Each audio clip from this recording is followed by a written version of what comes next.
So, did you know that February is Minnesota School Board Recognition Month? So we're going to recognize the school board tonight. So I think first thing we want to do is have all the board members, where do you want them, Chris? We're going to take their picture. That was Right the over here. goal. I think the only choice is probably back there. It makes it kind of cozy. So Or how about we can right in front of Nancy, or we can just have them all. Come stand up over here, Chris.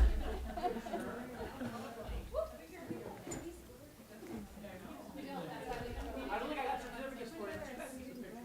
You Chris, were we accepted into the photo? Can we hold up these? Does this make us seem really mature? We'll hold up these guys. There you go.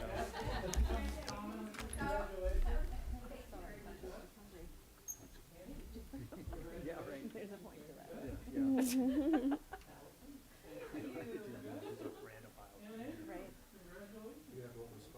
Okay, come on. Oh, okay.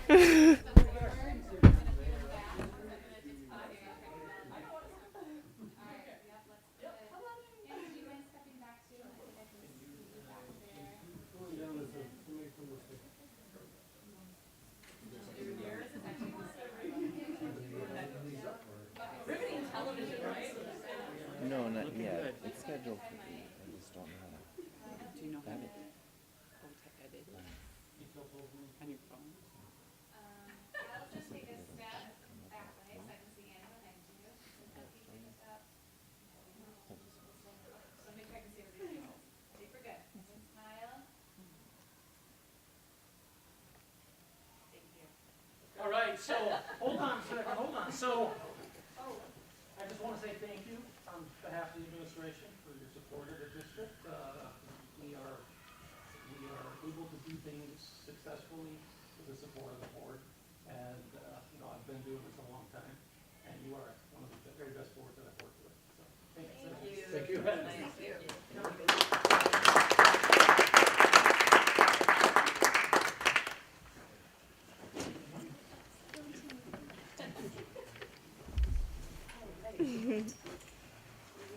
We get settled in here. We've got one speaker for public comment, and you can go ahead and take a seat right by the microphone. I'll read a quick introduction here. The school board encourages community input. While comments and questions are welcome, law prohibits the board from discussing concerns about individual employees or students in a public meeting. The board will not deliberate, discuss, or engage in conversation with speakers. However, the board may ask administration to review the concerns presented. Speakers must present their testimony in a respectful manner. Vulgarity, character attacks, malice, or specific complaints identifying staff or students by name or implication is not permitted. We will stop the proceedings immediately if employee or student privacy issues are raised and direct the speaker to forward comments regarding individual employees or students to the superintendent. And with that, welcome. Hi, are we good here? I'm Nancy Purcell. I'm a former 834 teacher as well as I sub in the district. And I too want to thank you for keeping the lights on and the buses running and all the things that it takes to keep this going. I'm here to talk about block scheduling, which I guess hasn't come up, but in December there was an article in the Gazette, and I was flummoxed by the idea of extending seat time for students, that it might be an educational benefit. Then the rationale was kind of thin. More time to focus on school activities, jobs, and managing their social lives. Again, I quote, "The benefit to students of giving them more opportunities for electives, reducing stress, and helping with mental health." Notably absent, in my opinion and experience, was increasing student achievement or greater student engagement or improved test results. So how does block scheduling provide pathways to excellence? It means less time each day for class startup tasks and less time usurped by passing time. And with extended class time, there's the potential for more engagement with labs and simulations. And there's also more choice for some electives. There's less overall class time per course offering. Estimates range from 13 to 17 hours per semester. And this impact on core classes is not trivial. In choosing to attend classes at the U, they need more flexibility to participate in music and other year-long courses at Stiller High School. They don't need more electives. Enticed by the promise of more electives, student support for block scheduling is all but a foregone conclusion. However, support for change and the process of change is not a foregone conclusion. In the last couple of months, I've spoken with half a dozen teachers at Stillwater Middle and close to 20 more at Stillwater High School.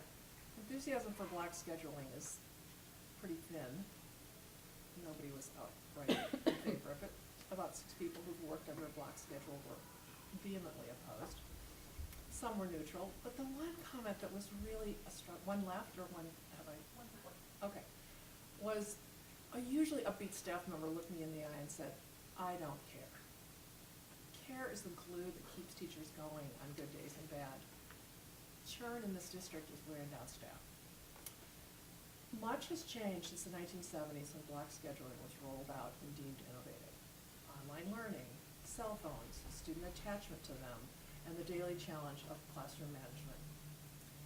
And the media landscape, and YouTube, and fast-paced. Extending class time is not in and of itself a solution.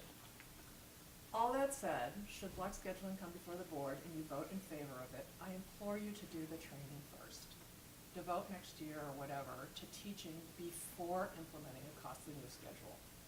Build skills and content-specific resources for active learning to sustain student engagement before going live.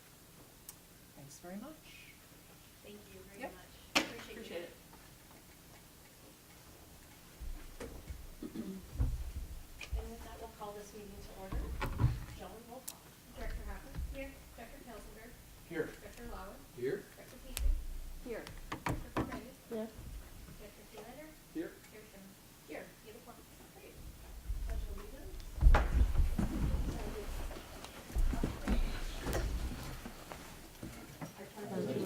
To the flag of the United States of America and to the republic for which it stands, one nation, under God, indivisible, with liberty and justice for all.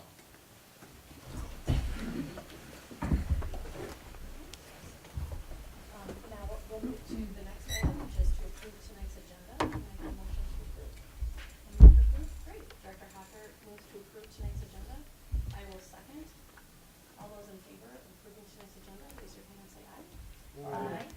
Opposed? Agenda passes. We'll move on to our student reports. Is it Jenna or Sam first?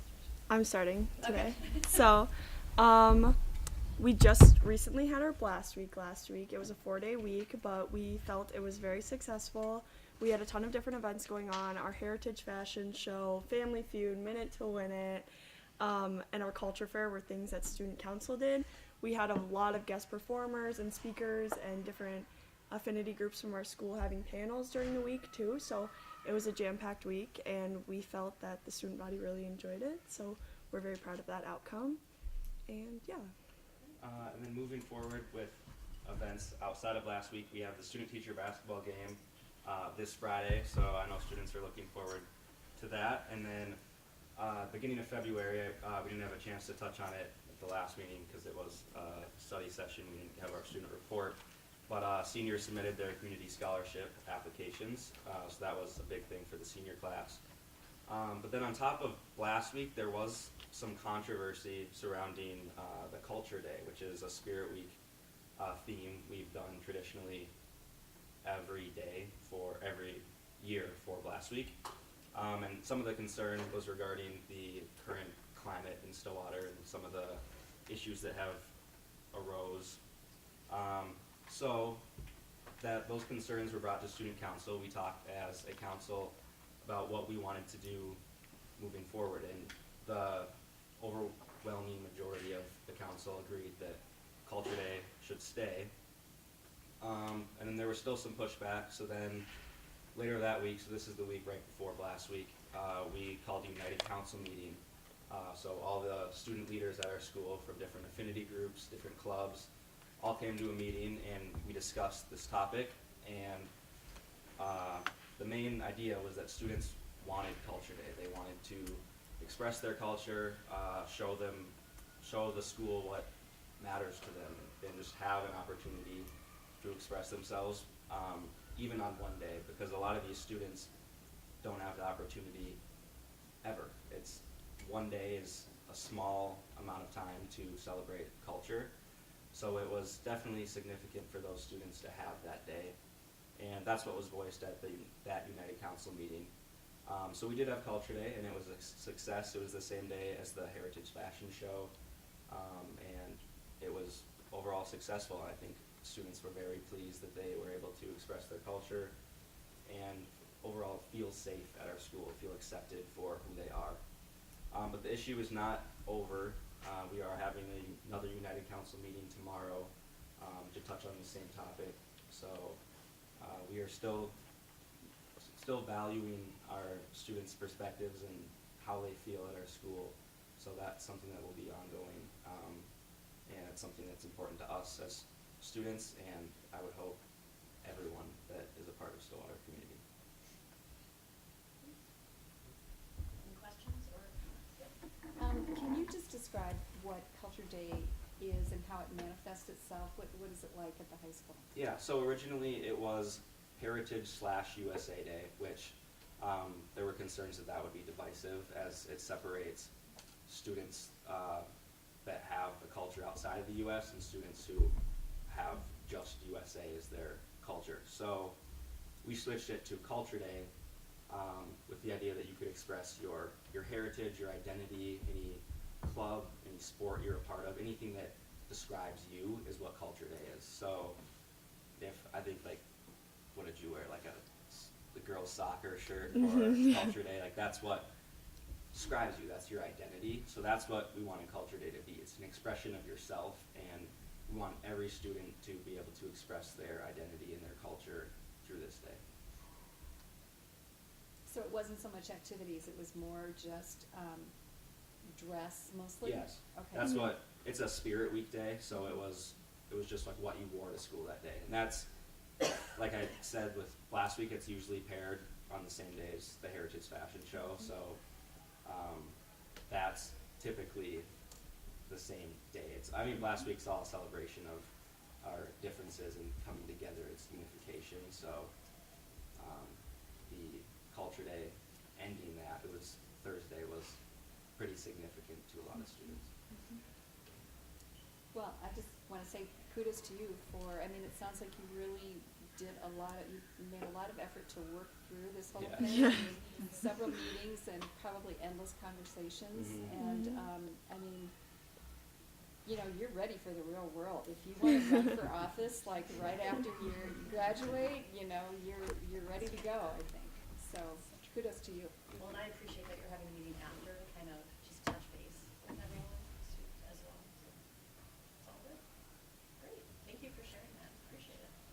We'll move on to our superintendent update.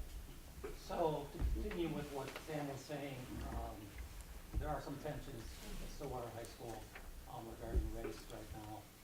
I had a number of administrators from the high school and the district met with members of our Latino community about 2 weeks ago.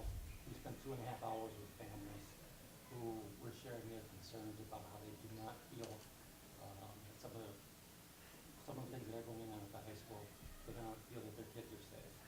And superintendent, I acknowledge the fact that some things have happened historically within the district that would lead people to feel unsafe at the school. And I also affirmed with the group that our school is safe for kids, and working together, I think that we can make it even better experience for everybody. So one of the ideas that was brought up at the meeting was a parent advisory group for Stillwater High School. And Rob is out on leave right now, but Dawn is going to be leading that for us. Dawn will work our director of schools and getting that off the ground.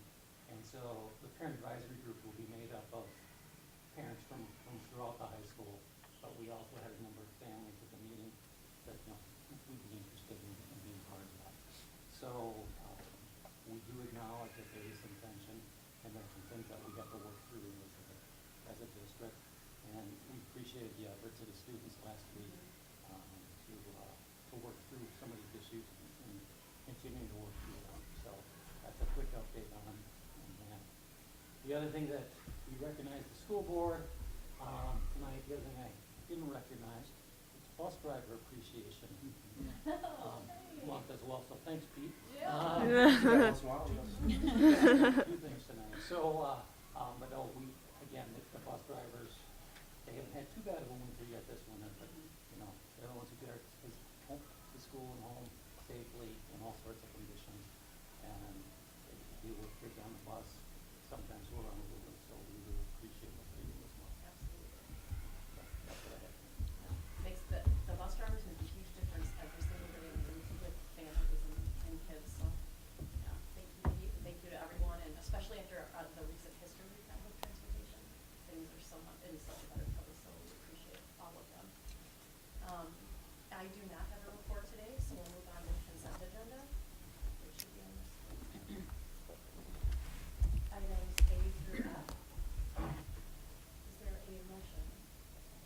To make, yes, Dr. Corbett, motion to Yeah. approve? Would you like to second? I saw your hand up to Andrew. Andrew second. All those in favor of approving tonight's consent agenda, raise your hand and say aye. Aye. Opposed? Consent agenda passes. We are moving to our start time discussion, strategic direction C, utilize systems and align resources in an efficient manner to support learning. Good evening, Chair Sherman, members of the board. Tonight I'm here to kind of give a brief summary of the presentations that we've had around start times before we have a little discussion and an action. Just to remind you, we started talking about this last April 11th board meeting is kind of when we brought this topic up to kind of see is this something we want to review for this school year. So at that time it was something we want to look at and study for this school year. So this fall in November and December, we went to each of our buildings, had staff meetings, and discussed this topic with all of our staff, got feedback. At the board level here on December 5th, we had a sleep expert here come in and present to you about the benefits of changing our start times here on December 5th. Then December 19th, we brought recommendations forward here to the board of what changing start times could look like at all of our levels.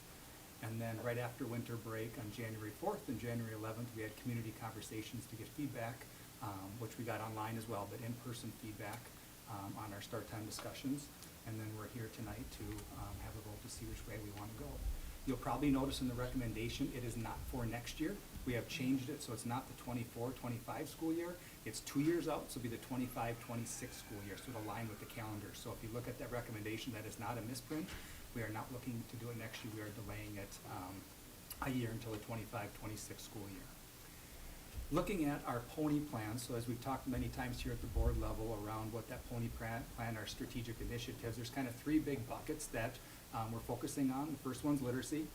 The next one is school culture, equity, and inclusion. And then the third one is the social, emotional learning, and mental health. And that's where this start time can come in to look at that mental health aspect of our students, both at the elementary and the secondary level. So looking at some of those benefits, starting with our elementary kiddos, the first one is there's more, by moving them first, there's more instructional time for that prime learning block. If you've ever been in elementary school, teachers really want their specialists, their FIED, their music, their media, they want it in the afternoon so they can get their math block and their reading block in the morning without that distraction, because especially in the younger grades, they're tired by the end of the day. So by starting earlier, elongates that block to get more of that prime learning for students. Also, research has shown here that there's not any negative effect with our elementary kids by starting earlier, but you'll also notice if you've had elementary age kids, the majority of them are up earlier and ready to rock and roll in the morning, or our teenage students like that extra sleep. So for them being up, it kind of is more on their biological rhythm with our elementary students. Moving to our secondary kiddos, their sleep cycle, they're biologically wired to stay up later. So if they're wired to stay up later, they're probably going to sleep in longer, and the benefits of that extra sleep, which we heard from our sleep expert, is really impactful for our students, and especially around that 8:30 standpoint. And starting school after 8:30 is where you get all those benefits for a late start with our secondary kids. And then the next few are just some research has proven that it improves grades, reduces absenteeism, improves graduation rates, few reports of depression, and risky behaviors. And then lastly, there's fewer car accidents, which if any of you have been at the high school at both at the beginning and the end of the day, there's quite a few cars moving in and out of there. So if we can reduce those, that would be fantastic. So currently, we have a 3-tier system where all of our secondary students, our high school, middle school, ALC, bridge transition, they're in Tier 1, and you can see their start and end times. Tier 2 is our elementary students, and then Tier 3 are charter and non-publics. Just a reminder, we have 4 schools that fall in that charter and non-public bucket. It's St. Croix Prep, Salem Lutheran, St. Croix Catholic, and New Heights are the 4 buildings that fall into that. So what we're proposing to do, again, not for next year, but 2 years out, is to flip-flop Tier 1 and Tier 2. So our elementary students would move to Tier 1, and they'd be a 7:45 to 2:15. And then we have the middle school and high school be the Tier 2 of 8:35 and 8:45. Again, that 10-minute gap for transportation so they can drop middle school students off before they get to the high school. And then on the right, you can see our charter and non-publics, kind of what their start time and end time would be as well. And then also I want to point out in the middle, starting next year, both our bridge transition and our ALC will be at Oak Park.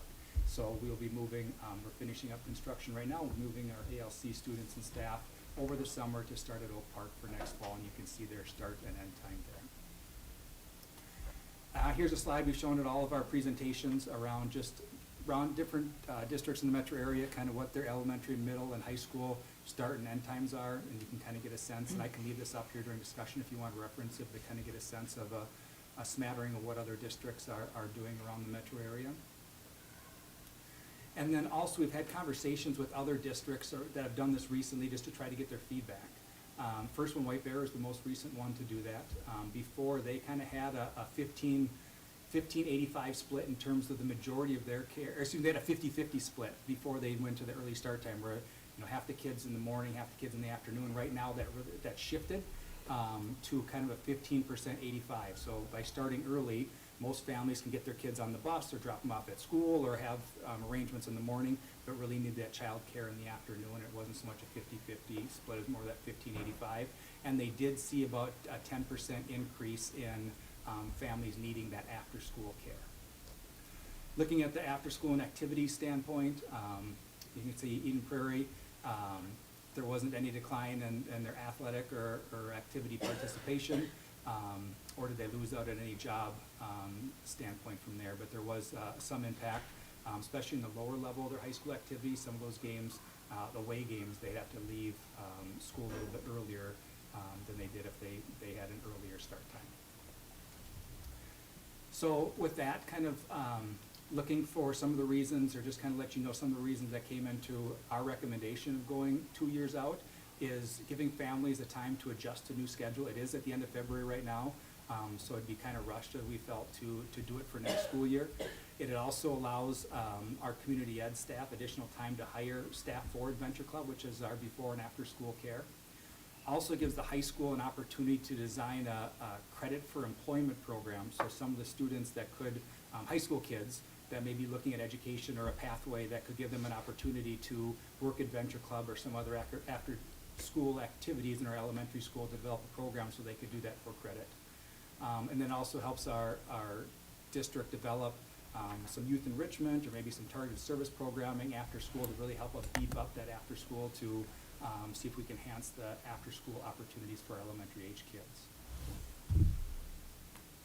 So with that, moving forward, I know this was shared with our school start time, or with our calendar, excuse me, of just different ways moving forward. There's different ways that we want to measure whether this has an impact on our students and families. So you can kind of see up there some of the ways that we're going to measure this and see the impact that it has on our students, staff, and families moving forward. So with that, I will open it up to any questions or comments that you may have. So I'm just gonna, just like we did last time, I just wanna make sure when we'll just have a discussion, we're not gonna take any action, so it's just a discussion at this point. And as long as I do that. I just had a couple of quick questions. So I was looking at the Tier 3 proposals in terms of the time. Can you explain the St. Croix Prep, that's 9:30 to 9:45 and 4 to 4:15, what does that mean? So right now, we're trying to figure out what the earliest we can start them at. right now, we know we can do 9:45 to 4:15 is what we can guarantee with them. In conversations with them, they're looking to see if we can move it a little bit earlier. We're still in the investigating phase to see if we can bump it up 15 minutes, if that's possible, to run our secondary routes and then get out and be able to do that. So that's why we kind of left the range between 9:30 and 9:45, and John Gutierrez, who's the lead of St. Croix Prep, was the one that kind of say, can we just leave it at the range and we'll figure it out here over the next few months or into next school year, and then we can communicate with our families what we decide with that. So we decided to leave with that range, do some more study, meet with them again to really hone what that one is. The other ones are set, it's just we're finishing up that one at this point. Okay. They're bigger than the other 3 charters and non-publics in terms of volume, so it wasn't quite as easy to do theirs with their size, so that's why that one's taking just a little bit longer. Yeah, sure, thank you.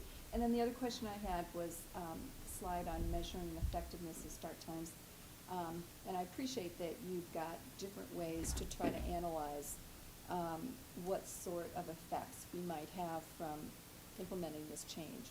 And I am just wondering when the board would get updates on these assessments.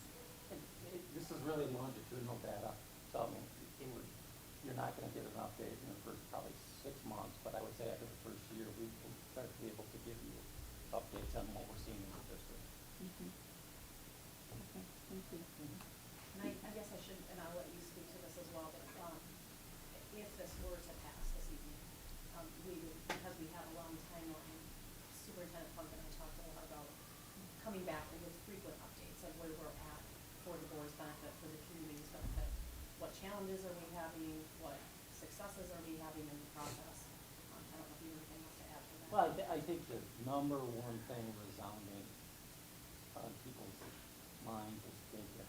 And we saw the statistic from what they got this shifted to an afternoon, more of an afternoon daycare, but they also saw an increase. So if we currently have a significant waiting list for daycare, and we are not able to put a dent in that waiting list, that's gonna be an issue for us. So we will be updating you, between now and I imagine this time next year, on what our progress is in solving that. And I'll also share this with you.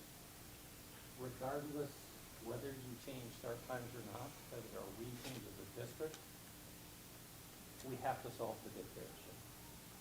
The childcare issue is, we have to fix it. So regardless of whether or not the board moves to a different start time, it's incumbent upon us as an administration to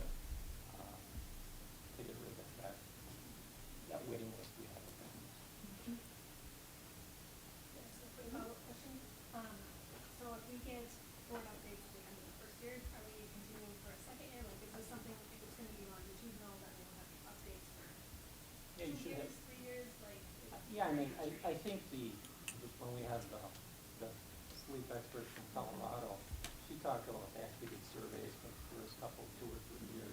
So next year we could do a baseline as far as perceptions, what students feel about starting, when they start.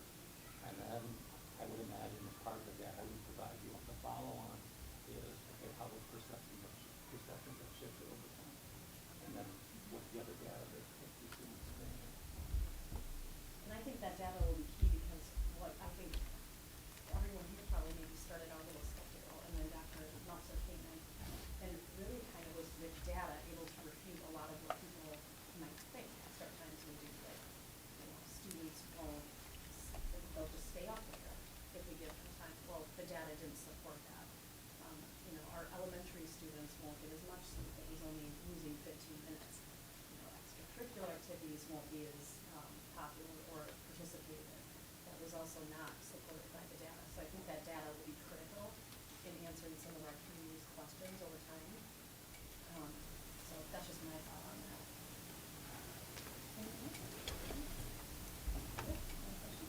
Well, more of a comment. Yeah. What you were just saying.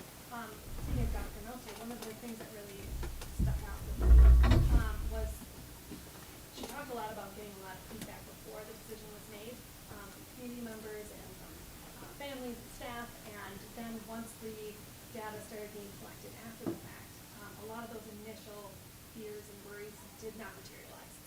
There were other issues that came up once they actually started to implement the change, but it was that kind of really stuck out to me as we're not maybe necessarily the best at anticipating what kind of problems we will have. There will be problems, but kind of keeping track of maybe things that weren't anticipated or that come out in the data as we collect it going forward, I think would be really helpful and to just problem solve as we go. Any other comments? Yes. One thing with if you go back to some of the benefits of start time change, the secondary students typically improves grades.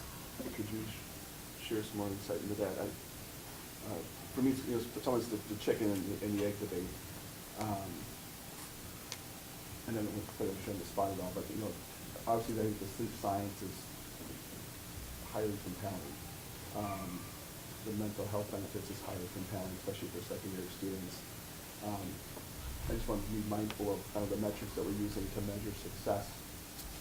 I don't have the studies to show that outcome. So I just want to be mindful of what we're identifying as some of those outcomes. If you don't mind sharing some insight into that. I didn't list them all here, so when we did the presentations that we had talked about before, one of the slides went over is like elementary specific, secondary specific. On the right-hand side of that slide, there were 6, 7 different research articles and studies that have been cited.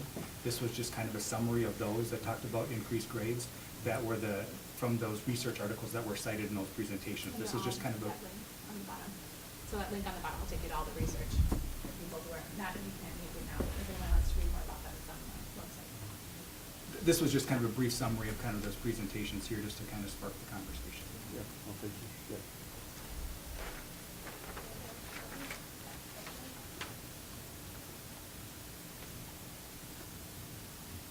Any comments? I don't want to put the students on the spot, but Jenna, Sam, what's been your progression? I know, Sam, you've been here for, Jenna, you maybe missed John Nelson, but.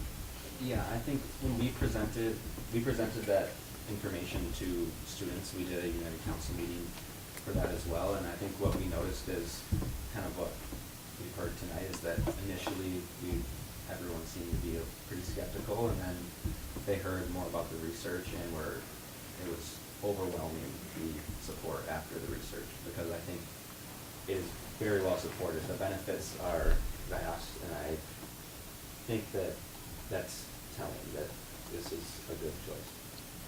Yeah, I agree with Sam. Everything that we heard initially was like pretty negative. It was like, why would we do that? And just a lot of questions about like, I like it how it is and all of that.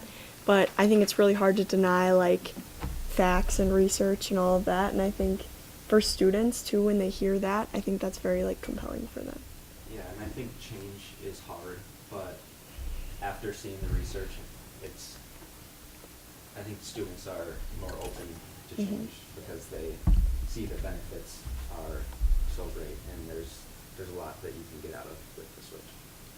And I do know, I know we all get these emails, but from a government class, I think offered at the high school, we get quite a few emails where students have, years ago, but then more so now, I think, because it's back being discussed, are very supportive of the time change and just, kind of crying out for that for us to follow that sleep science.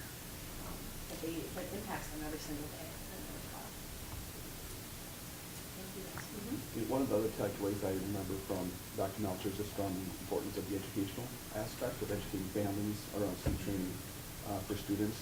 I guess, obviously there's some things that will have to be done to get that in place, but I want to make sure that that's top of mind in terms of anything that might be implemented.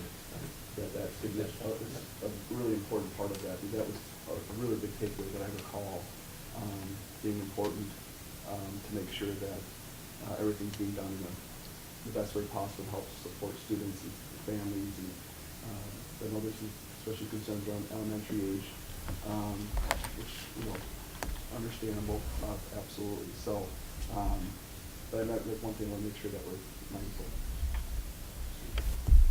So now we can maybe get Sam and Jenna to help us reach out to the high school kids with more messaging and why. So you guys are in tune with how they're probably not on our website.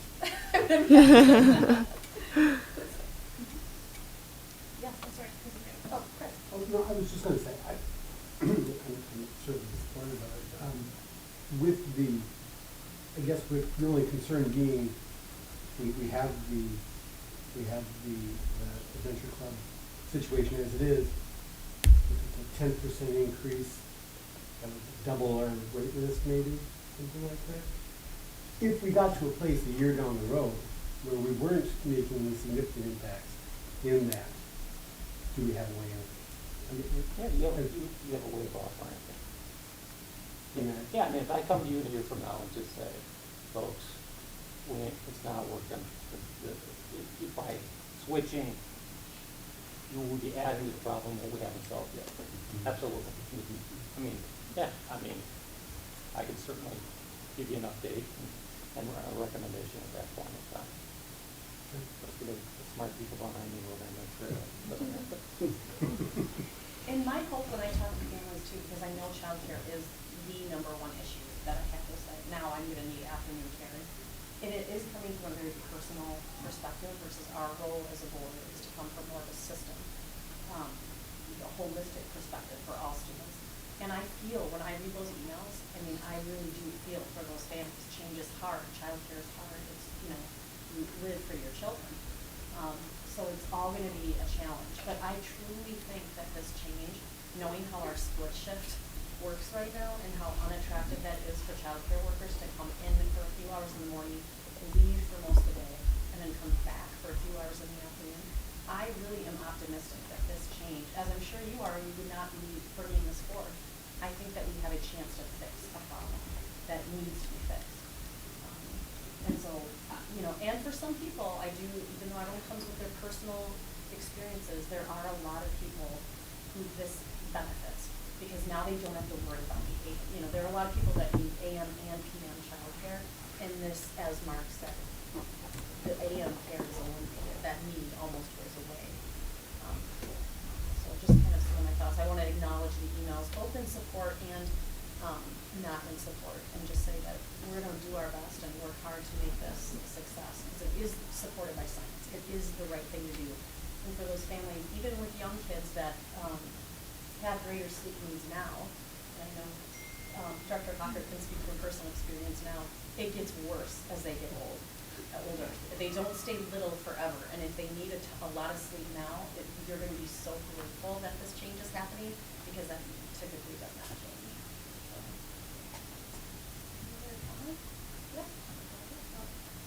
I have one last comment. I really appreciate that staff has pushed this back a year. I know that during our discussions at the board table, originally it was going to be happening next year, and I really am excited to do this. I am very much supportive of this change. And after having the calendar discussions and moving that back a year, there was definitely a lot of feedback to have this aligned with that. And I really appreciate that staff has taken the feedback and has decided to push this back in alignment with the calendar.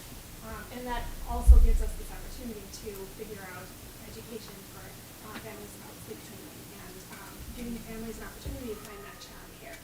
And it is a systemic issue. It's a community-wide issue for child care. So the fear is real for parents because they really do rely on the school district because there isn't enough opportunities in the greater community, or they're really expensive. So child care is a systemic problem, and we are doing our best to meet that need. And I really appreciate that we'll have an extra year to kind of work out as much as we can and serve as many families as we can. So I just I appreciate that you guys did that, and that will be in 2 years that we'll do these both together potentially. Yes.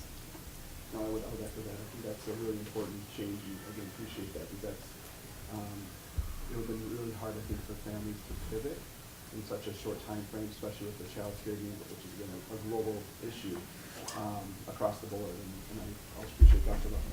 Lyle, your point. I think it's important that I was honored.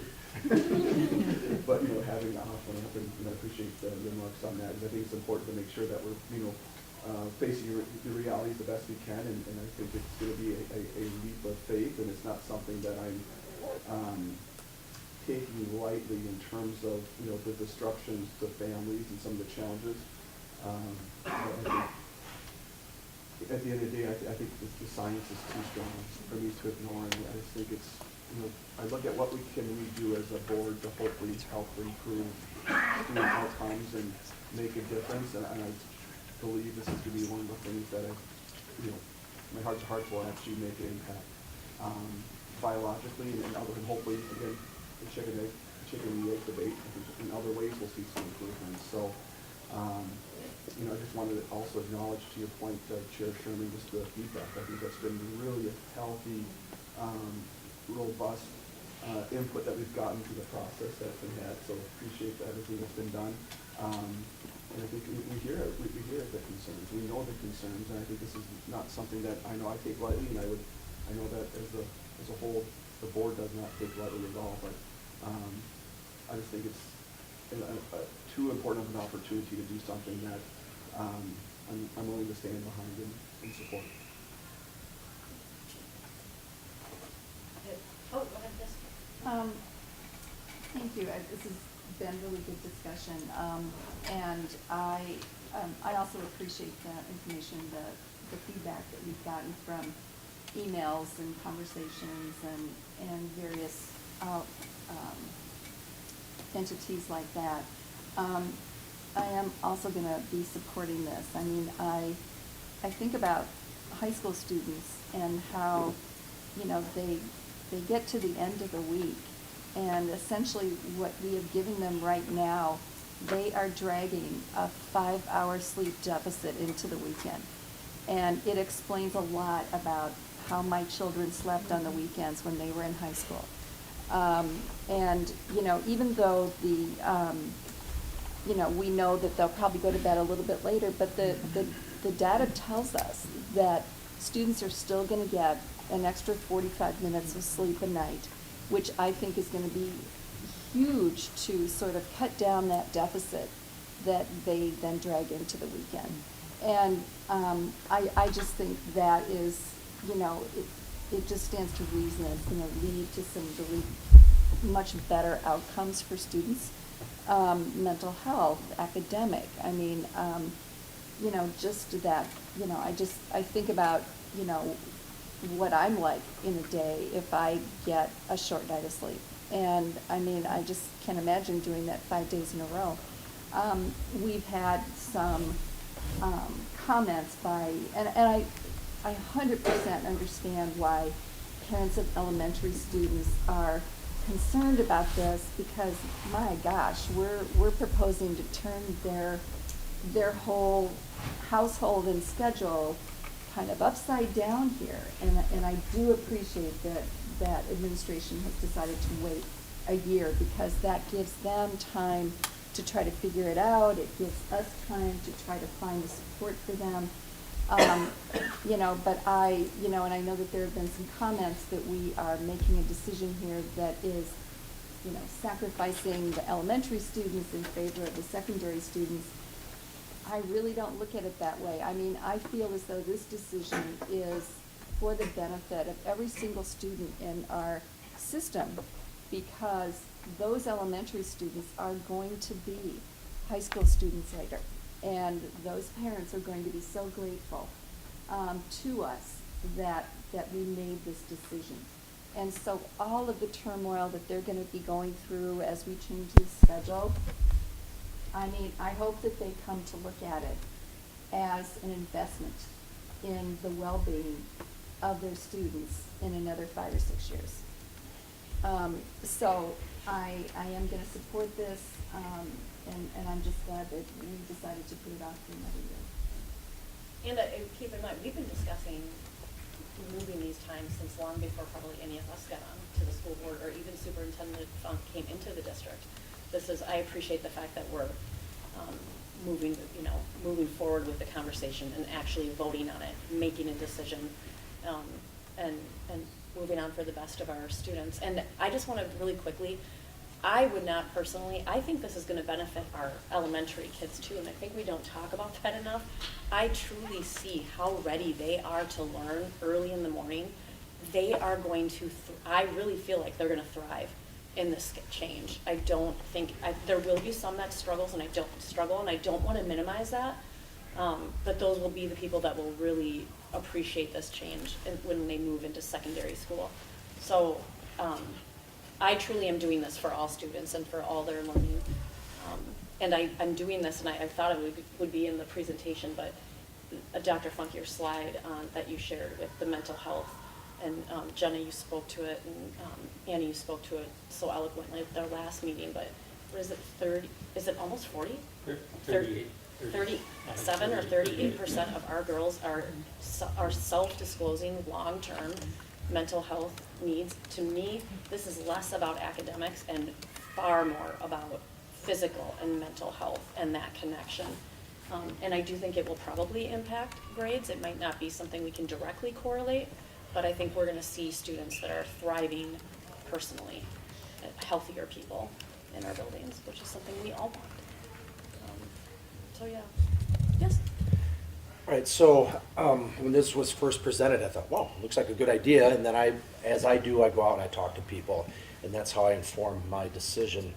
And there's a lot of resistance at the beginning, kind of like Jenna and Sam had mentioned. And then as people thought it through, the needle started moving. And I really see the momentum is going for this change. So I have talked to staff and teachers and students in our district and in other districts, because when I'm taking teams other places, you'll see me in the visiting stand, or in the home stands for them. Did they make you sit in the visiting stand on purpose? I just take the red sweatshirt off, and I go introduce myself to the students and staff, athletic directors, and whatever, and they say it's the right thing to do.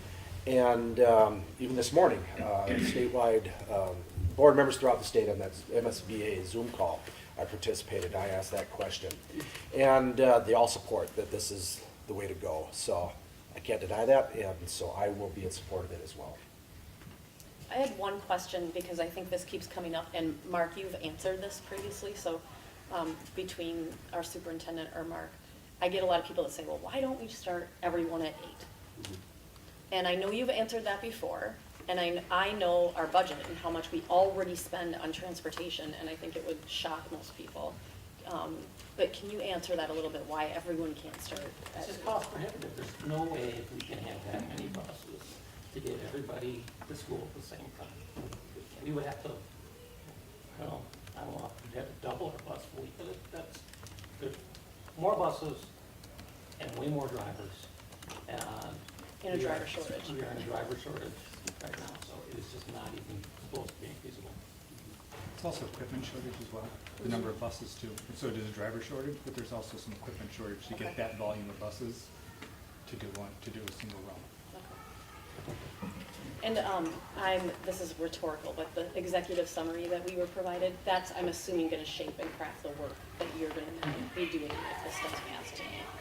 Just so the community does know that that feedback is very much alive, it's a part of a working document, and we'll be seeing that work at the board table over the next several months. So, if there isn't any more, we can move on to our next item, unless anyone else wants to still talk.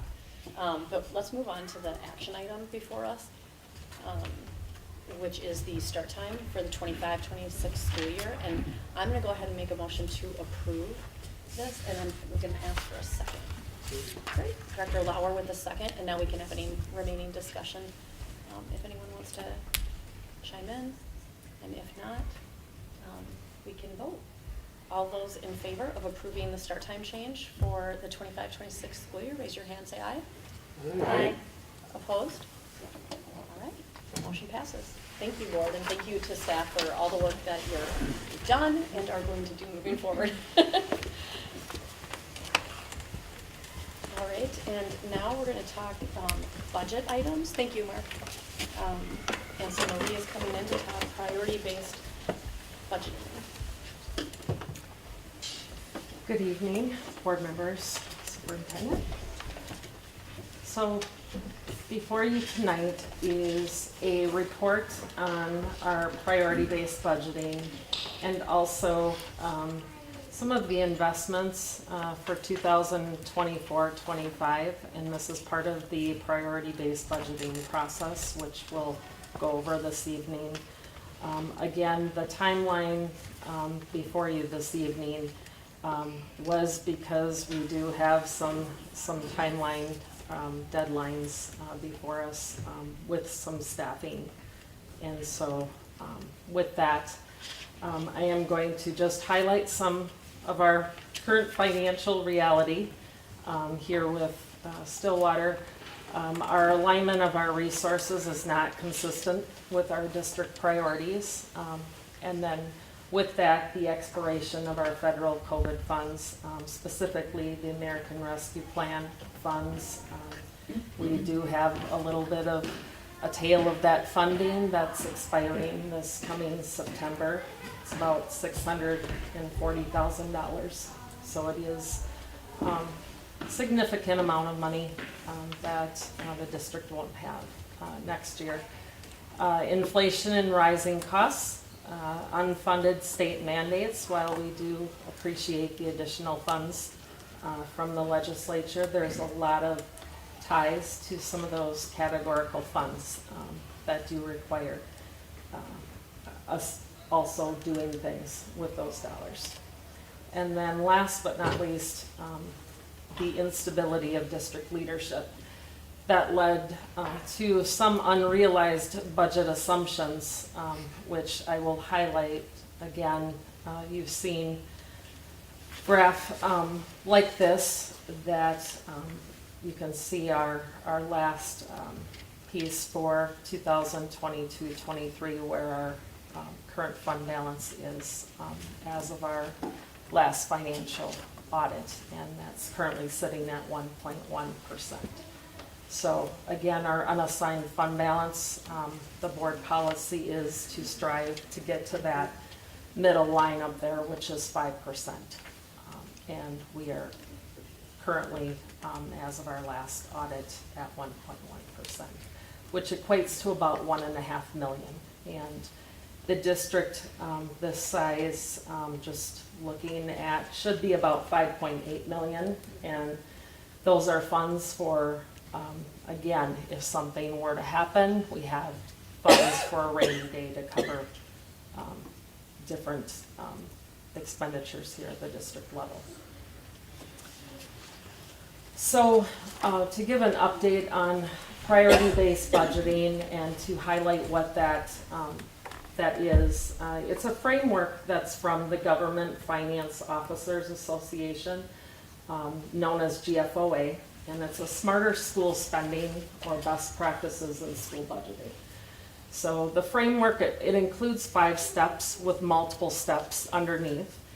And it's focused on aligning the instructional and operational priorities with strategic plan. And it provides a process to not only ensure sustainability of resources, but also monitor your strategy and implementing it, but also evaluating results on an interim and a longer term basis. So it provides that framework to continually check and have those balances in place while doing your budgeting process. And you'll see before us that framework, and I'll bring you back about a year and a half ago, and it's actually when I first started here, we were building our strategic plan, and I just highlight some notes here in that first box. Plan and prepare. We were building the strategic plan back then, and a lot of that work where we were doing engagement with staff, students, families.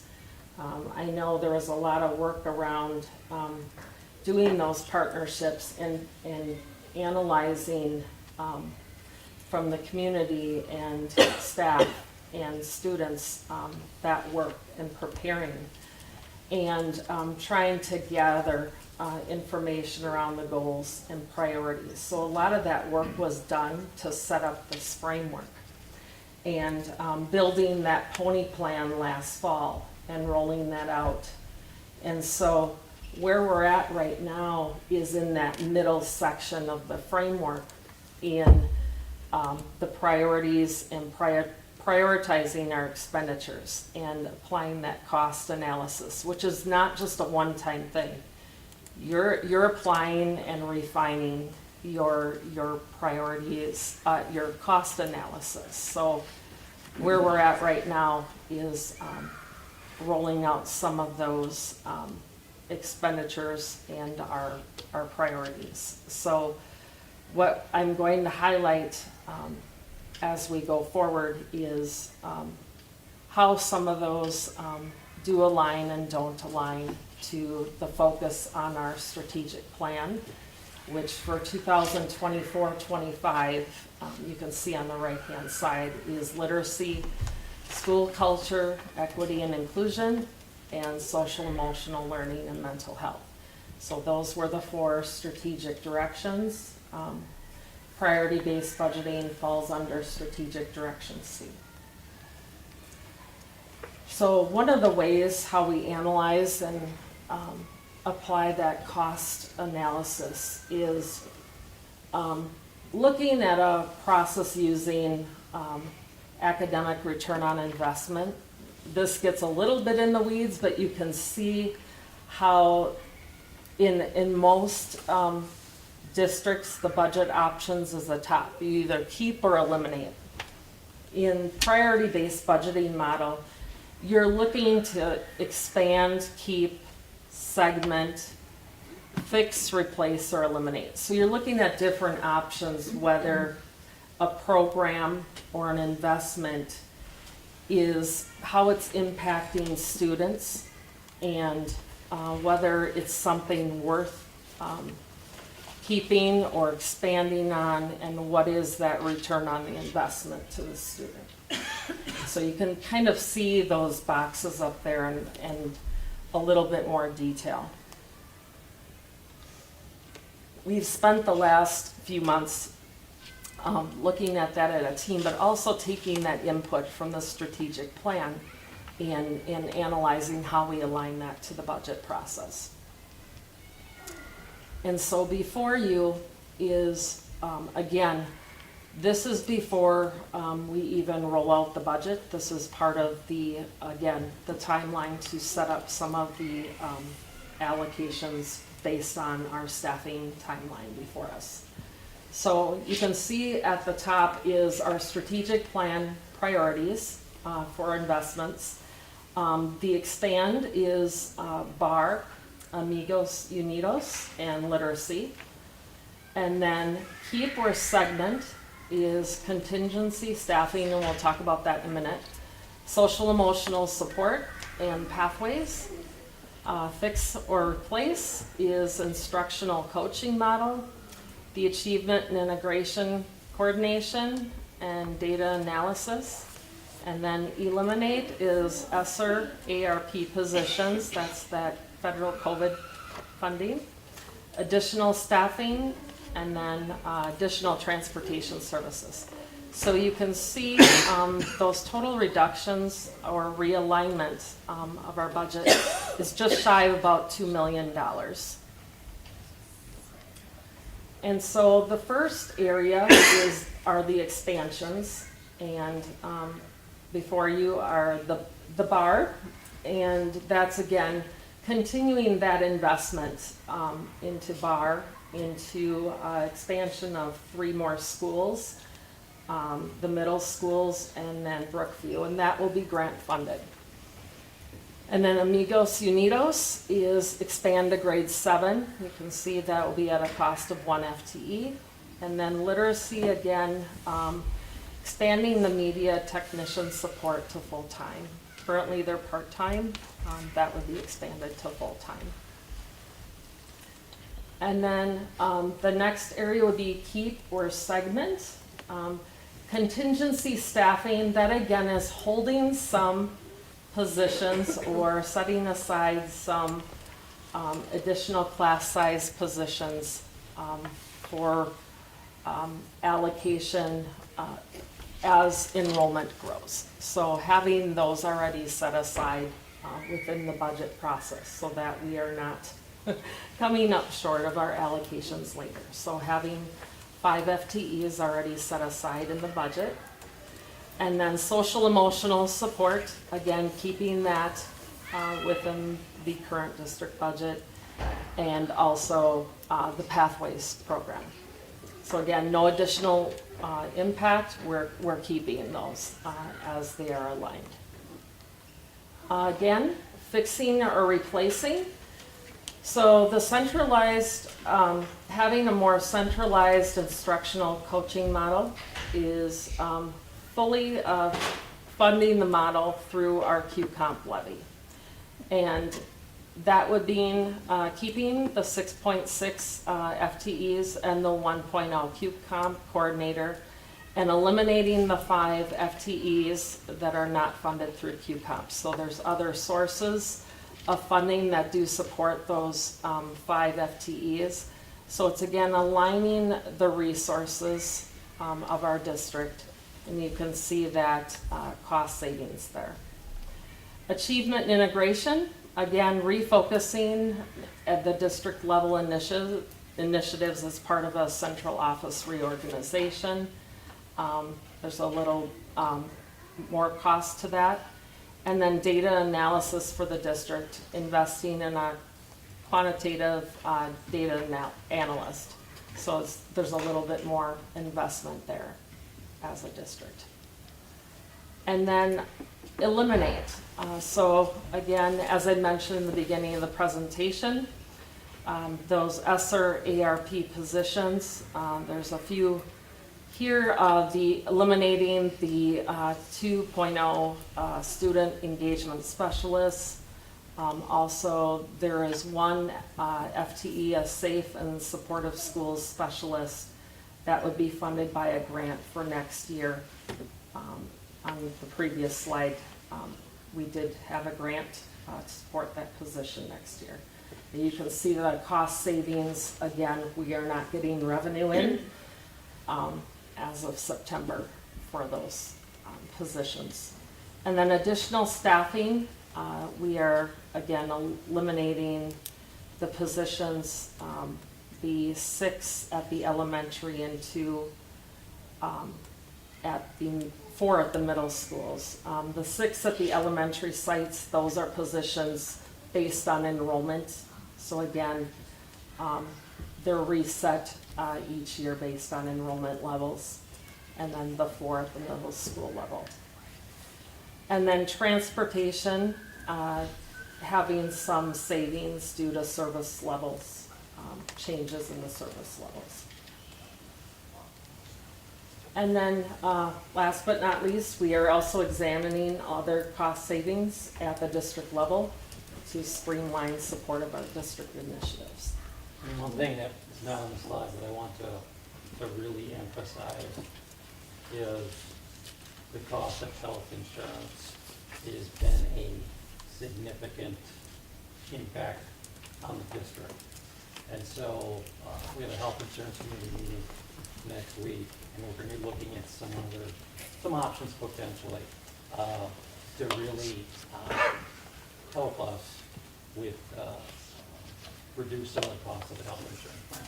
You know, this is one of the few districts left, I think, in the state that still has a $0 deductible for health insurance, which is just, in today's age, is pretty rare.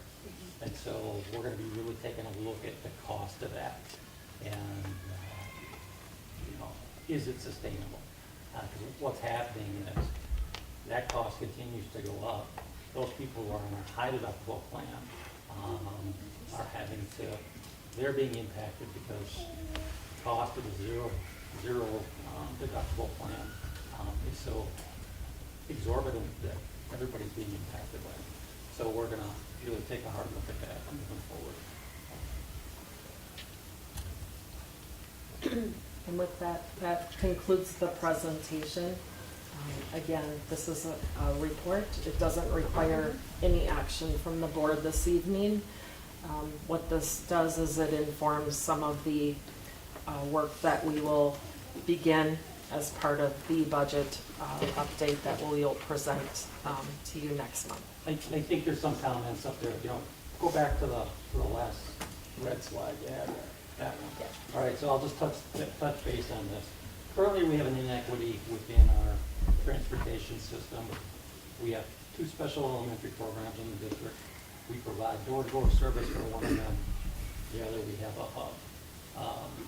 I will state this pretty clearly. You hear me just talk about insurance being pretty onerous and expensive. because of what has transpired with transportation, we've got a very good vendor for us right now, but our transportation cost, the year before I got here, went up significantly. They were high last year. And so one of the things we have to do as a district is take a look, how do we get those costs normalized? And so we are proposing similar transportation model for our gate families that we have for our Amigos Taninos families, and that would be, we will provide a hub for you. And you can either take your kids to school, they can walk, or we can, if you live far away, we'll provide a hub in the southern part of the district for those families. The other thing, as far as the service reduction at the secondary level, it's really impacting two schools, Stillwater Middle and the high school. And Mark, I don't know if you have the number of 400 students impacted by that. 400? Yep. So, again, we have to get this transportation cost under control, and this is a step in the right direction.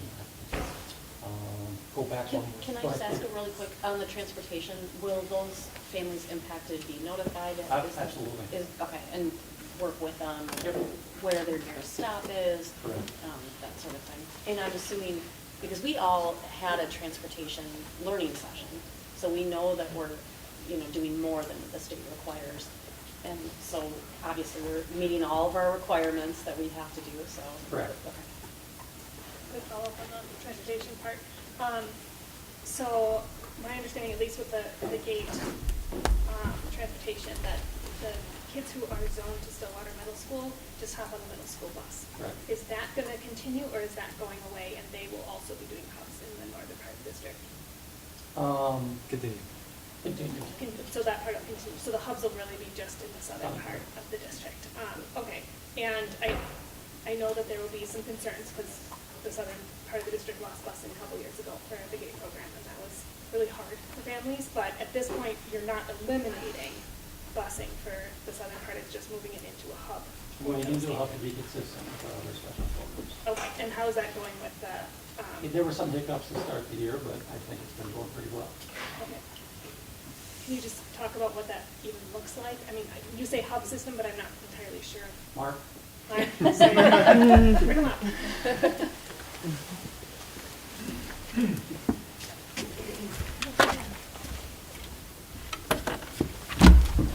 Welcome again. So right now, we currently have 2 hubs set up for Tier 1 and Tier 2. So right now, for our Spanish immersion at Oakland for our Tier 1, we have a hub at Rutherford. So the family, and it's any, doesn't matter if you live in the north, south, east, west, doesn't matter where you live. There's a hub at Rutherford that there's a designated time. I'm sorry, I don't have those specific times off the top of my head.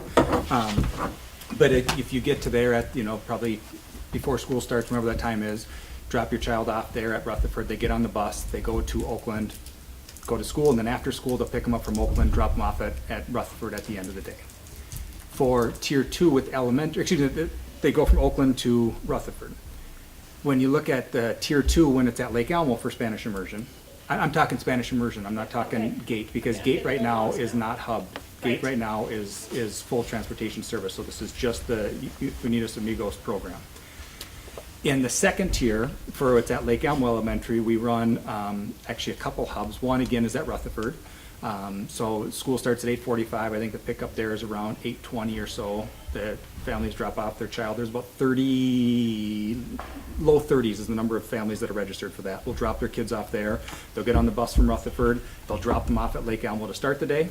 And at the end of the day, they'll pick their child up from Rutherford, pick them up from Lake Elmo, bring them back to Rutherford.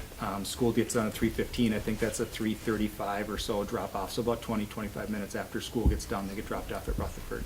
We actually also run a hub from Lake Elmo to Brookview as well. So at the beginning of the day, families can drop their kids off at Brookview and then go to Lake Elmo, and the same thing at the end of the day, they'll go from Lake Elmo to Brookview. So we'll continue those stops. It's kind of looking at just the majority where kids come from, to try to pick a school or pick a hub area. It's typically a school that gets the biggest bang for our buck in terms of number of kids of where their addresses are, so we can try to accommodate the most families possible.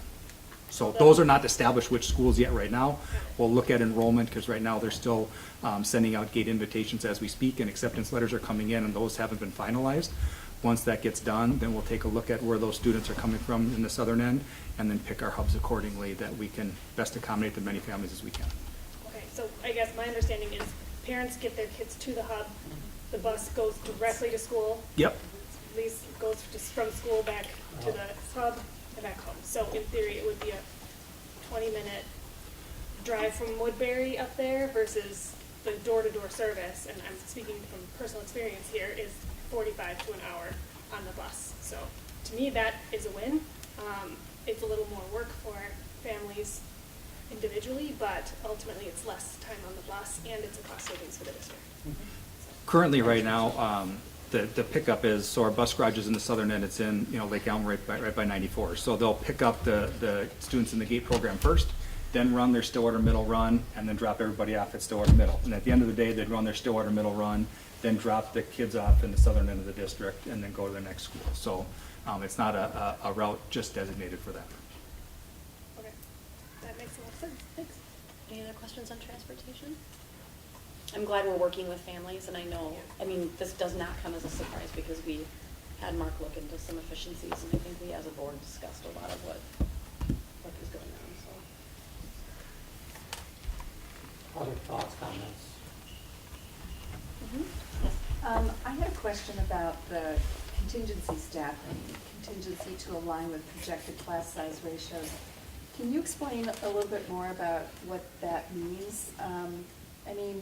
We've always kind of had, we need to sort of like guess at what our, and you adjust for that. So how is this different from the way we've always done it? It's accounting for those additions right now. So we roll out staffing in the beginning of March, and we take, based on our projections, kind of mid-February to roll those out. Moving forward, numbers change, more specifically, especially at the elementary level, kindergarten. We have not had kindergarten orientation yet. So once kindergarten orientation hits, typically our kindergartners' numbers jump up a little bit. So we reserve FTE in now to account for where those growth bubbles are going to happen between now and the beginning of the school year. So we have 5 of those FTE that then we can allocate, and maybe we don't use them all. Sometimes we do, sometimes we don't. So we keep those contingency there, so as numbers grow, or a lot of kids move in 3rd grade at Rutherford, or at 2nd grade at Afton Lakeland. You pick it, there's always bubbles around the district that kids move in, kids move out, that we need to add staffing as we go through the year. So the contingency gives us the flexibility built into our budget to account for some of those growth bubbles that happen between now and the beginning of next school year. And how does that translate to the actual hiring of people? You're not finding out until when, March or April, and then you need to go and hire somebody for these 5 contingency We often positions? will not, even until later in the summer, add some of these positions back. And so just to give you an example, this year we added a number of positions, I think in early August. Well, the positions we added there was no allocation set aside in the budget. So they were immediately, okay, this is another hit on the budget because we don't have a contingency set aside. Now we're saying, all right, we have 5 positions that if we need to, we can start to fill in June, July, August. This year we actually had to add a staff member mid-year because of increase in staff here at Brookview. So this provides us the budgetary authority to build in a reserve rather than, we're just gonna have to take a hit to the budget because we didn't plan for this. So it's basically a contingency pool that's budgeted for. So you're not really necessarily hiring new people or anything, you're essentially, this is a budgetary method to make sure that you're not surprised with, okay. And just, process-wise, we look at this every month from now until the end of the school year. Then once the summer hits, we look at it every 2 weeks. And so we look at our projections, we look at each, from an elementary standpoint, every building, every grade level to see where we're at in terms of class size and if we need to do something different. And we look at our numbers and section sizes in secondary. So this is something we monitor when it gets rolled out from March all the way through mid-September after school starts to see if there's any mid-year or beginning of the year adjustments we need to make depending on how the year starts. So this is just the beginning of the process. Got it, thank you. Can we just go back to the red slide? I want to go back, I just want to be able to have this conversation like a slide at a time. So we talked a little bit about transportation. Are there any comments, Superintendent, on the additional staffing or questions from the board? Because I was a little, those are not the ESSER positions, or? No, so the six ESSER? FTEs are aligned with what we just talked about. So we added a number of these Got it. positions based upon enrollment. That Um, didn't maybe materialize, or, And so we're taking them off of there and we're putting it in the Got it. contingency bucket. makes sense. Okay? The Oakland and Stillwater Middle, we are I think it was March, tell me if I'm wrong, 2017, they provided additional FTEs to those two FTEs to both of those buildings for moving to the middle school model. Okay. What we are doing is we are basing staffing. I actually went and met with both middle school principals today to reassure them that we are basing staffing at Stillwater Middle just like we are everywhere else in the district, and that is based upon student numbers. And so, you know, if they need additional staff, we will provide it, but we are not giving them 2 FTEs on top of it. Right. And we're in a good spot with them, so.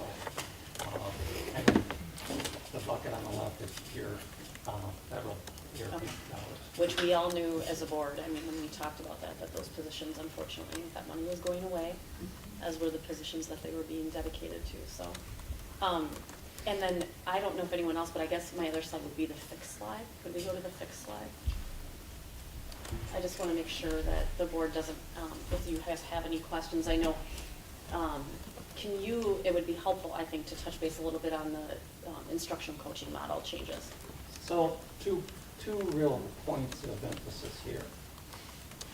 The first being, all right, we are in a significant budget crisis here as a district.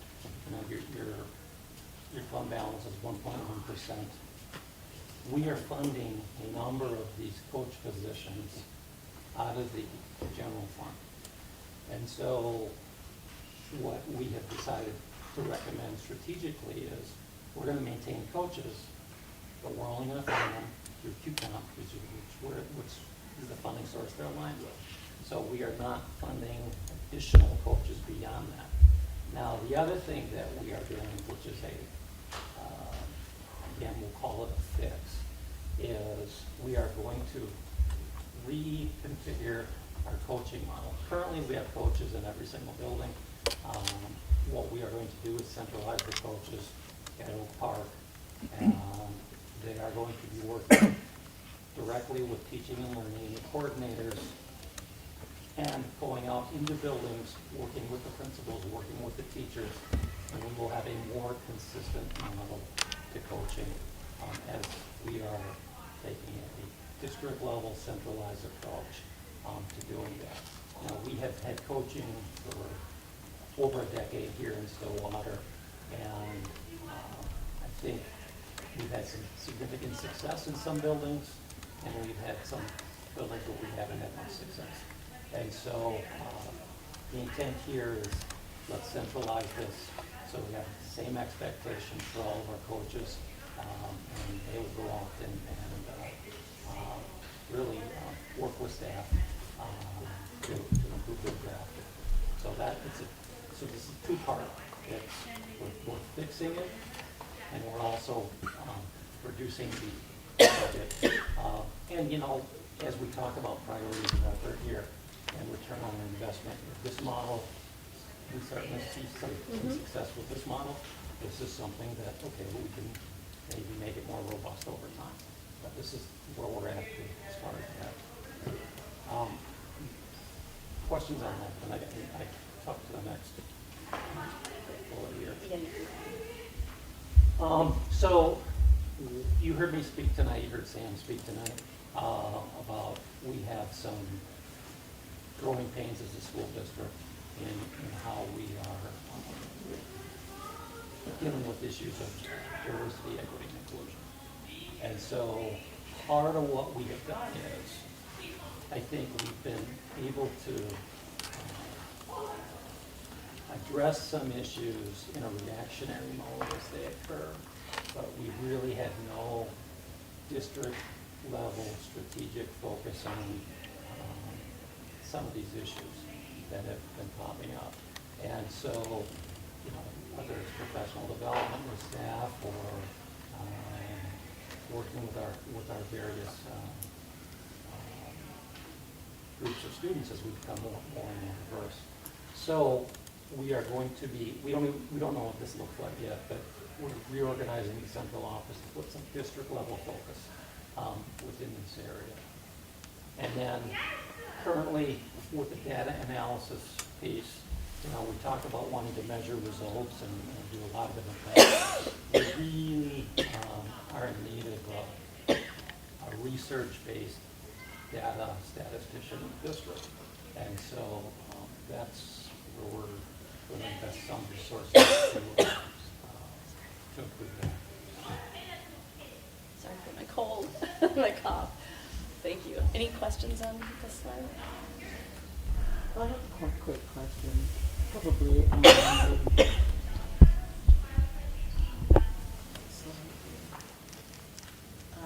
eliminate. Let's go to the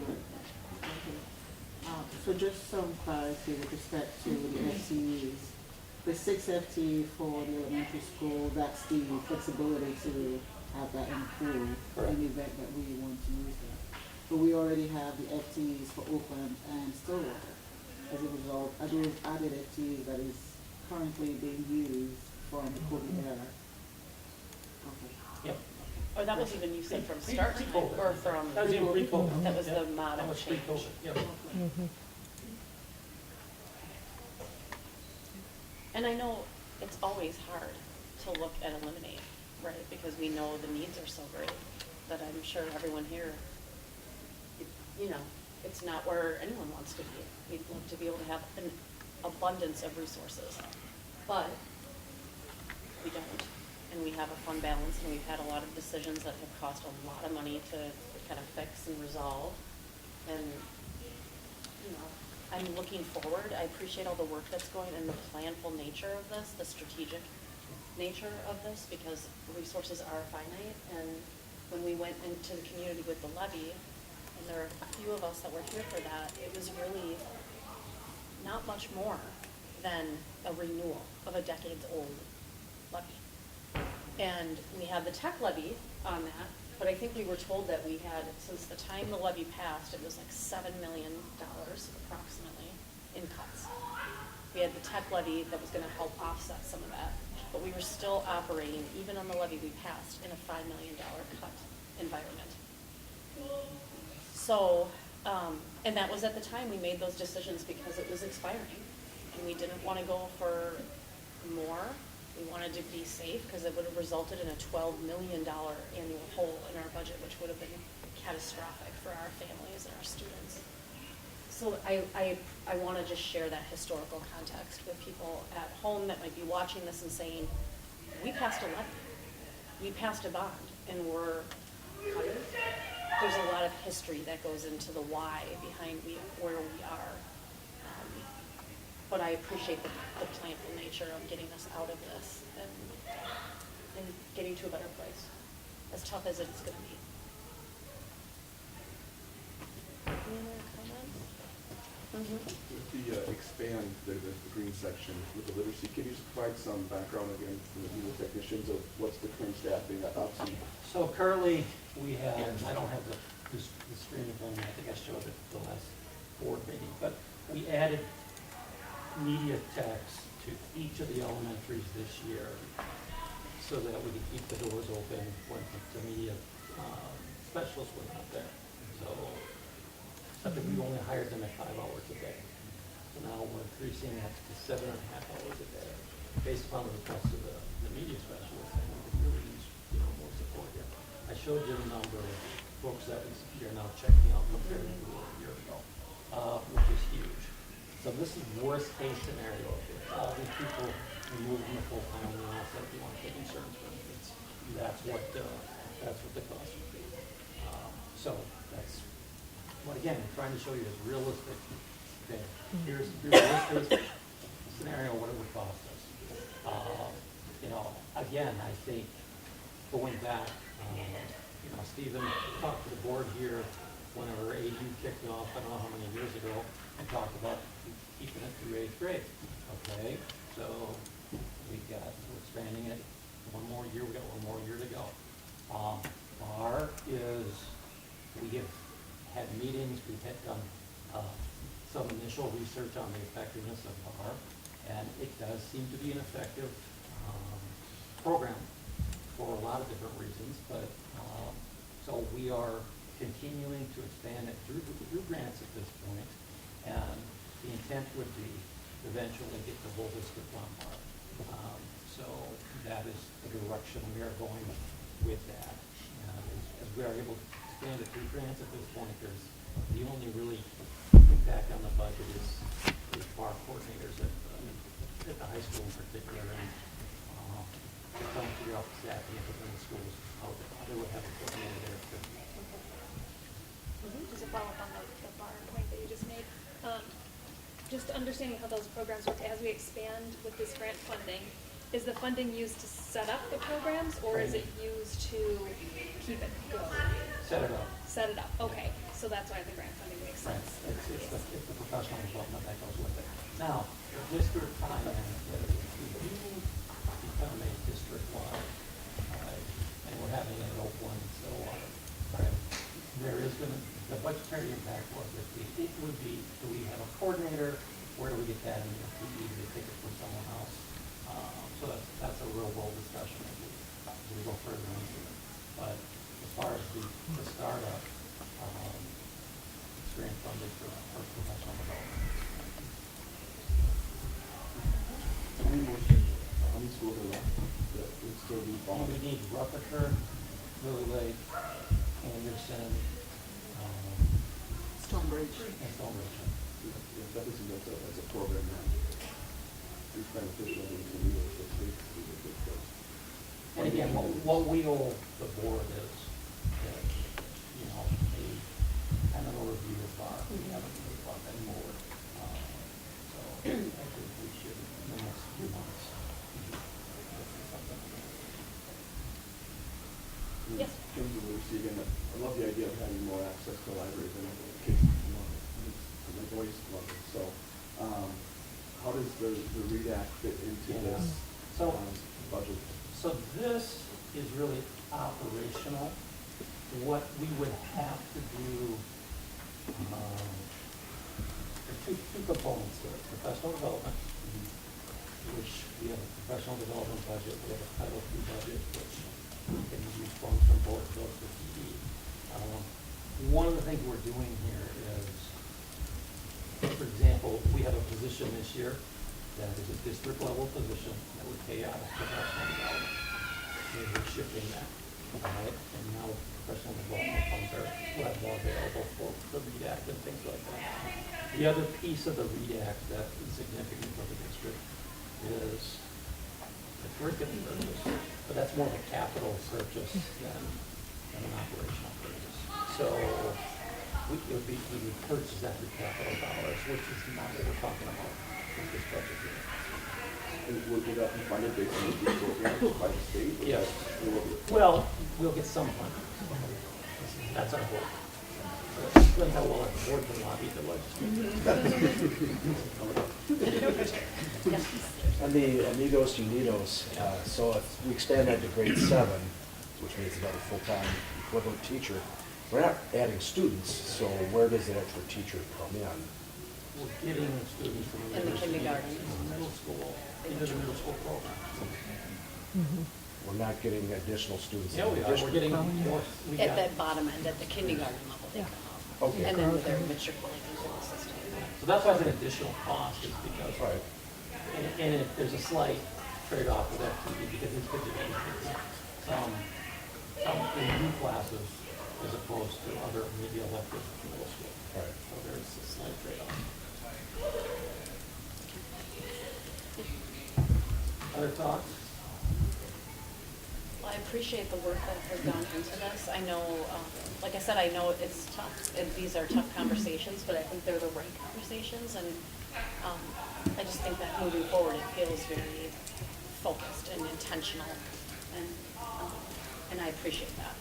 So, and if anyone else has any other comments, then certainly feel free to approach Superintendent Funk later when you think of them. And no action tonight, so that concludes the report, so thank you. But I think you're staying. One more. Yeah, you're staying for preliminary budget guidelines and assumptions.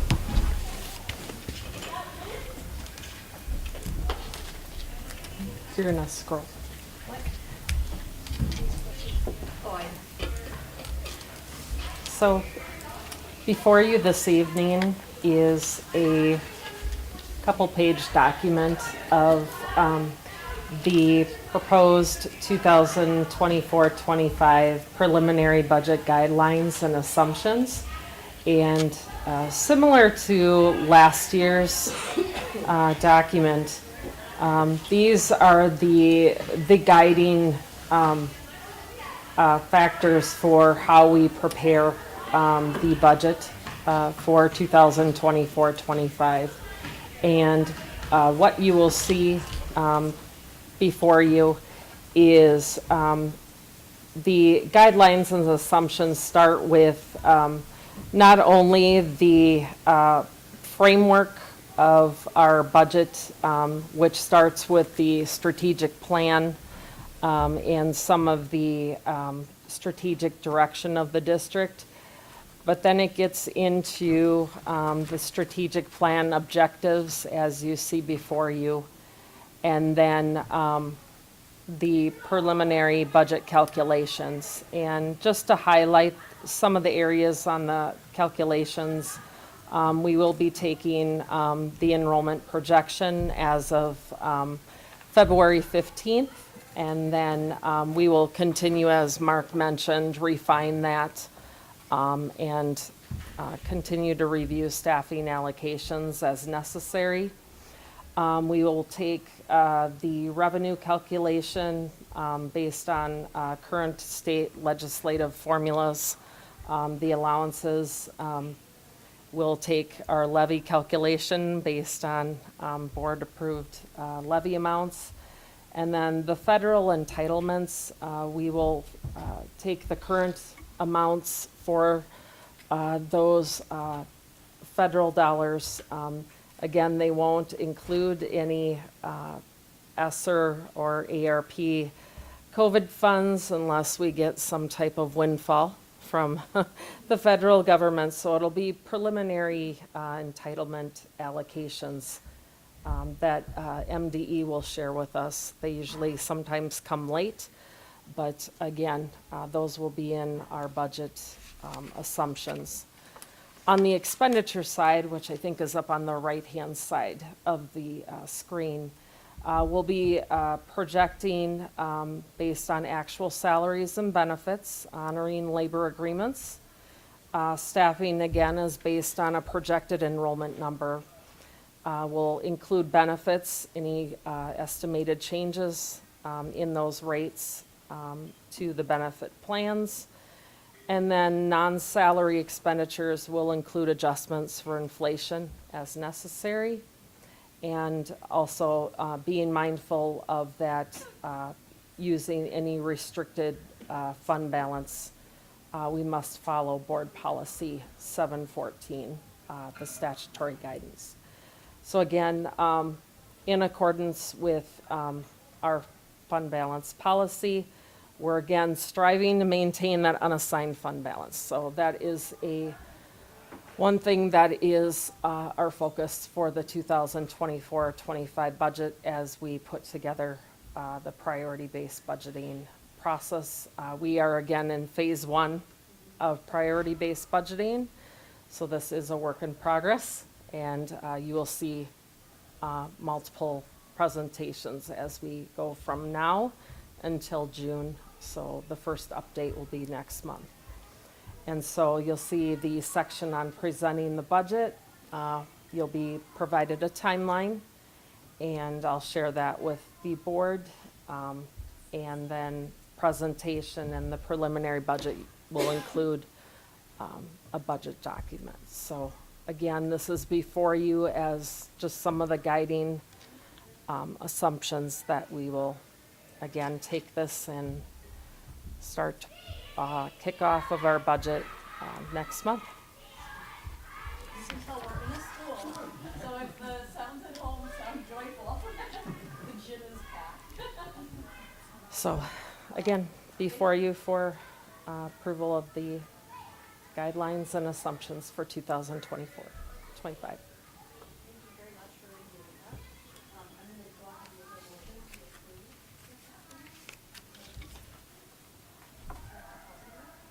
With a second. Any questions? I just have a quick question. Can you give us some sort of a timeline? It says, under the preliminary budget, it said that the documents and presentations will be available on the Business and Finance website, which is great. I'm just wondering what sort of a timeline you have for that. The timeline will begin next month, so we will be doing our budget revision in addition to the first highlight of the first overview of 2024-25 budget presentations. So at the next board meeting, our board budget or workshop, we'll have a presentation available just highlighting some of our budget work, and then also a budget revision next month. And we're going to try to incorporate some of the changes that recently we presented as part of our projections. So, yeah. Question? As you mentioned, we're trying to get back up on that fund balance to the 5%, and going over the priority-based budget, it looked like we were about 1.9 million that we're trying to save for the next year. Roughly what percentage will that? No idea. I knew it was darn. No idea. Okay, but moving hopefully in the right direction. Yes. Yes. Yeah. There's just too many. Lots of There's just variables. too many moving, Yeah. moving pieces here. Yep, that's a great question. I wish we did. Great. Any other questions? Seeing none, all those in favor of approving the document, raise your hand and say aye. Aye. Opposed? Motion passes. Thank you. Marie. Thank you. Now we're going to welcome Mark back. And we're talking Lily Lake Elementary renovations. And we'll see we're talking long-term facility maintenance. Yep, shifting gears a little bit. So now we're talking summer projects, summer long-term facility maintenance. These are projects that were approved actually here at Brookview last June. Last meeting we talked about Stonebridge. We have two of them here tonight. The first one is Lily Lake. So the Lily Lake project is renovating that fifth grade wing, or it's actually the old Meg area, if you remember the Meg from Lily Lake many years ago, the nurse's office as well as the main office. So in the fifth grade wing, we're going to be replacing the original 1990 finishes from when that was built, and we're looking at replacing the operable walls, chalkboards, casework, ceiling, sink, flooring, and lights. And then in the main office, nurse's office, it's all connected. The bathroom in the nurse's office is not ADA accessible, so we're going to reconfigure the main office and nurse office to make that restroom in the nurse's office ADA accessible. So 2 weeks ago we had bids. We had 14 different work scopes. We had a budget of $1.25 million, and this one came in at $1.224958. So with that, I'll open up to any questions or comments that you may have. This requires our action. So is there a motion to approve? Great. Director Thielander, in a second. Okay. We'll go to Director Thielander again. And any questions or comments? Okay. Seeing none, all those in favor of approving, raise your hand and say aye. Aye. Opposed? Thank you. We'll move on to the next. Yep, the next one now is the district multi-site. So Stonebridge and Lily was kind of big enough to have their own different bid package just because the work at those buildings were big enough to do that. The multi-site now is a few other buildings that aren't big enough, but still work that needs to be done in those areas. So we're looking at Afton Lakeland, replacing the casework, water line, and sinks again in the nurse's office and main office area. Replacing the sealant and paint the columns of the exterior of the building. Rutherford is replace lighting in two of the houses that they have in the Rutherford concept. And then the majority of the work is at Stillwater Middle in the media centers, replacing the ceiling, lights, and floors, replacing the gym lights, and then a lot of the work is in the kitchen area, specifically replacing the floor tile, the ceiling lights, and then replacing the walk-in cooler and freezer that are in the kitchen as well. You'll also remember board meeting earlier this year was a Stillwater Middle kitchen equipment expenditure that we had. So as we're replacing the kitchen area with the floor and the ceilings and those sorts of things, some of the equipment needs replaced as well. So we're kind of doing all those pieces at one time here this summer, but they came in 2 different bid packages because one was LTFM and one was kitchen equipment. So not to confuse the two. Before you feedback from Afton Lakeland, I think I shared this with you previously, and it's not part of this project, but I'm sharing with you now so I don't forget again, is they want a sign that's consistent with the rest of the elementary buildings. Okay. So, We need to make that not part of happen. this, but We'll add that to it's future on tape, lists. So let's, Got it. all right, so let's do that, and that would be great. So, sorry Thank to you. interrupt. No, that's perfect. We want that noted. Okay, is there a motion to approve? Okay, Director Freelander, and I'll second with Lauer. Director Lauer. Any comments or questions for Mark? Okay. All those in favor, raise your hand and say aye. Aye. Opposed? Motion passes. Thank you, Lauer.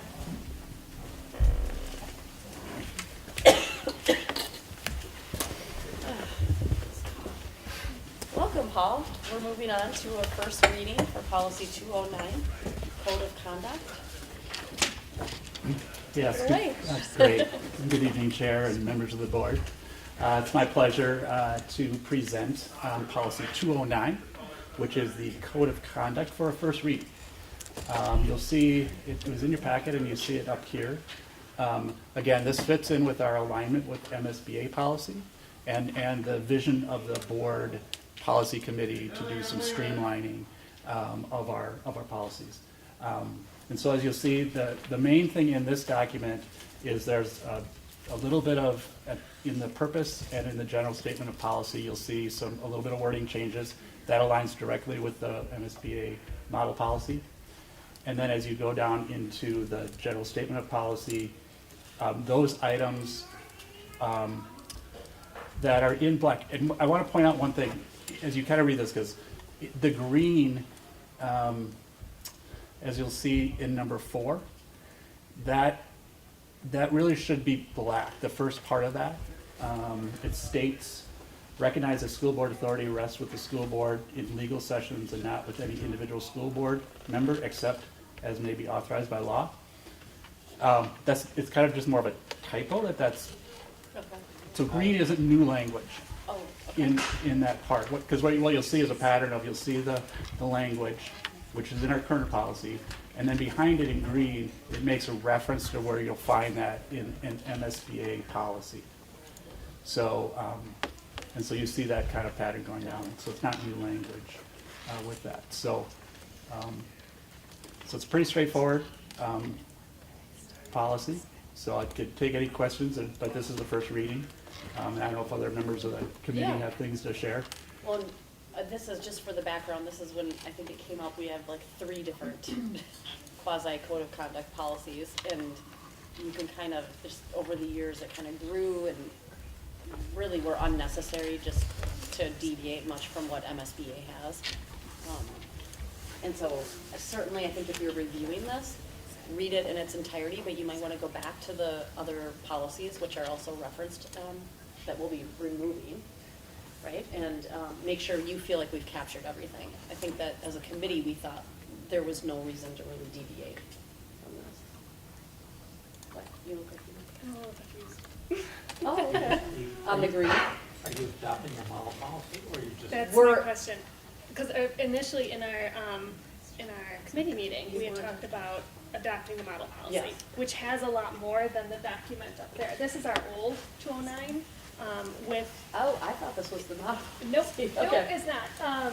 And that the extra language is lining it up with the model policy, but the model policy has a few more sections in it, including the superintendent board relations piece, which makes sense when you look at some other policies that we're going to be revoking.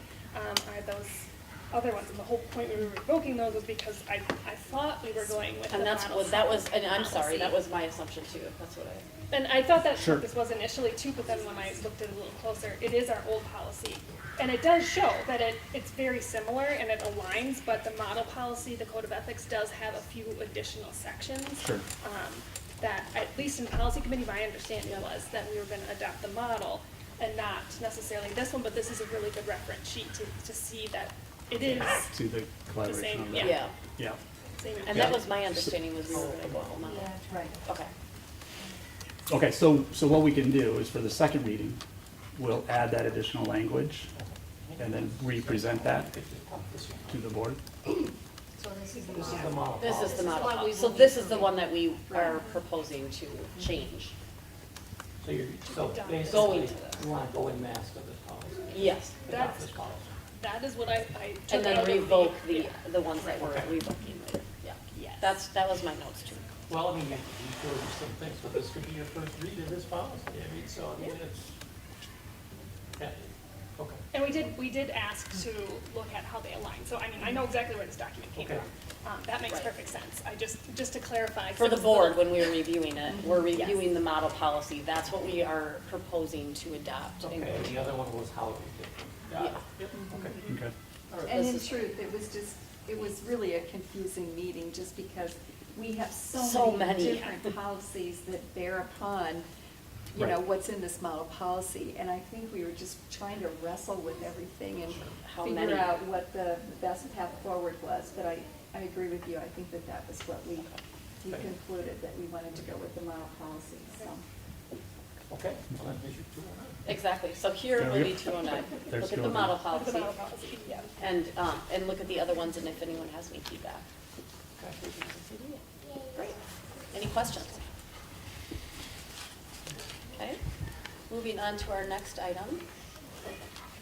This is an action, because we are revoking. We are proposing tonight to revoke policy 201.4, board member code of conduct, and policy 201.11, board policy violation, and policy 209.1, board policy violation.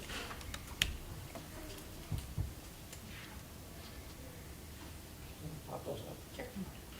And it should have said on there, obviously, the code of conduct ones are redundant. Mhm. And the violation isn't a model policy that exists anywhere, and it's really, there's no teeth to it. The board has the authority to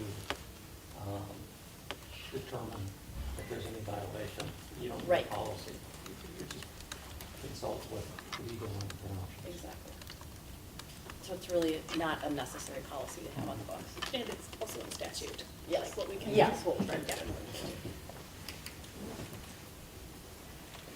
So that is, and we are moving to revoke tonight. Yes, on these. that's the action. But we need to reread the policy, obviously, on the 209, that were the model policy. So anyway, are there, let's make a motion. Is there a motion to revoke? Great. Dr. Hocker and Director Petrie with the second, and then questions on the revocation. Okay.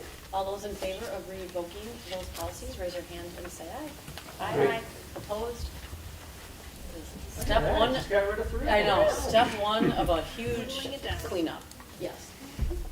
And so send, I guess, feedback on policy 209 should go to Paul. Yep, yep, If you read through it and have any concerns or questions. yep.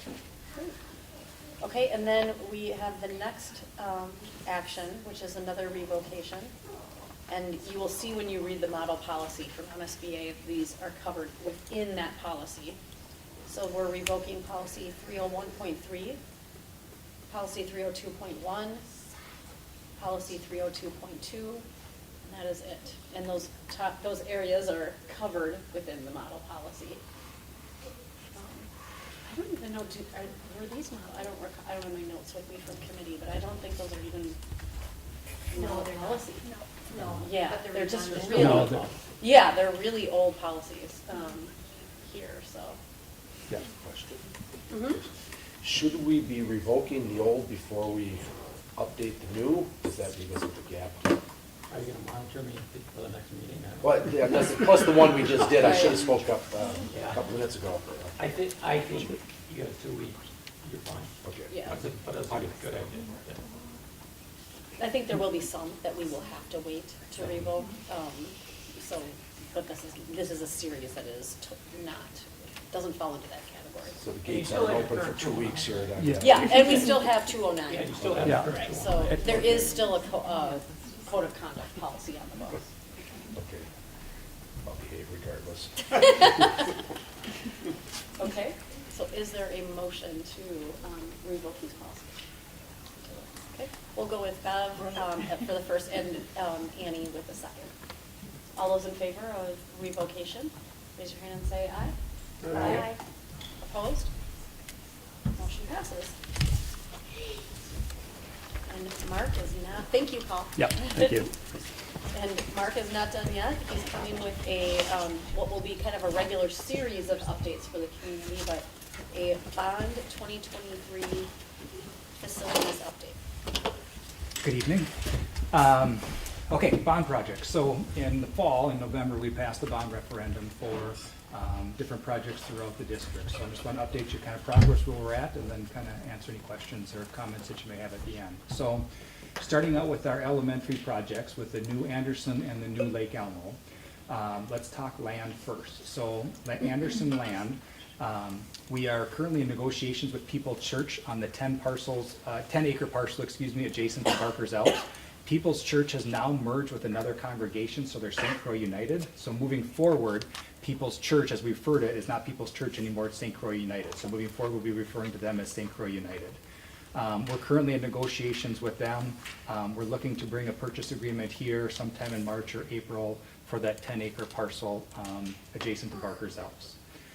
Barker's Alps with the city of Bayport has a signed MOU for an agreement with us and the city. We have signed that as well. So we have a MOU with the city on the field usage with Barker's Alps. So the land with Lake Elmo is we have the MOU with the city, and then we're working to finalize negotiations with St. Croix United for that 10 acre parcel for the land at Anderson, the new Anderson Elementary.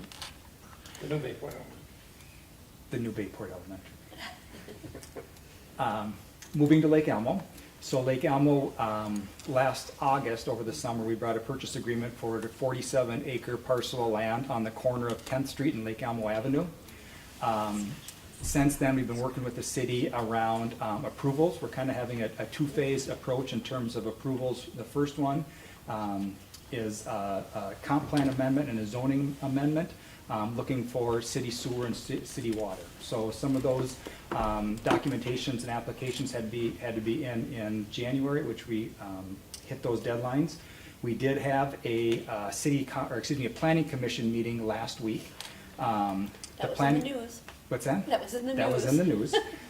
Before every planning commission, city staff writes a report around whatever project, whether it's houses, a school, a church, whatever it is. They write a report to the planning commission and say, here's about the project, and at the end of the project, they put a recommendation. So the city staff recommendation was to move to recommend to the city council to approve both the comp plan amendment and the zoning amendments with proposed conditions from staff. There are some conditions in there that the staff recommended. At the planning commission last Monday night, the planning commission voted to deny the request to move forward 3-2 to the city council. Now, the planning commission is a recommending board. They do not have authority to make decision-making, they don't have decision-making power. So the comp plan amendment and the zoning amendment will move forward to the Lake Elmo City Council on March 6th. So on March 6th, we will have a presentation at the city council.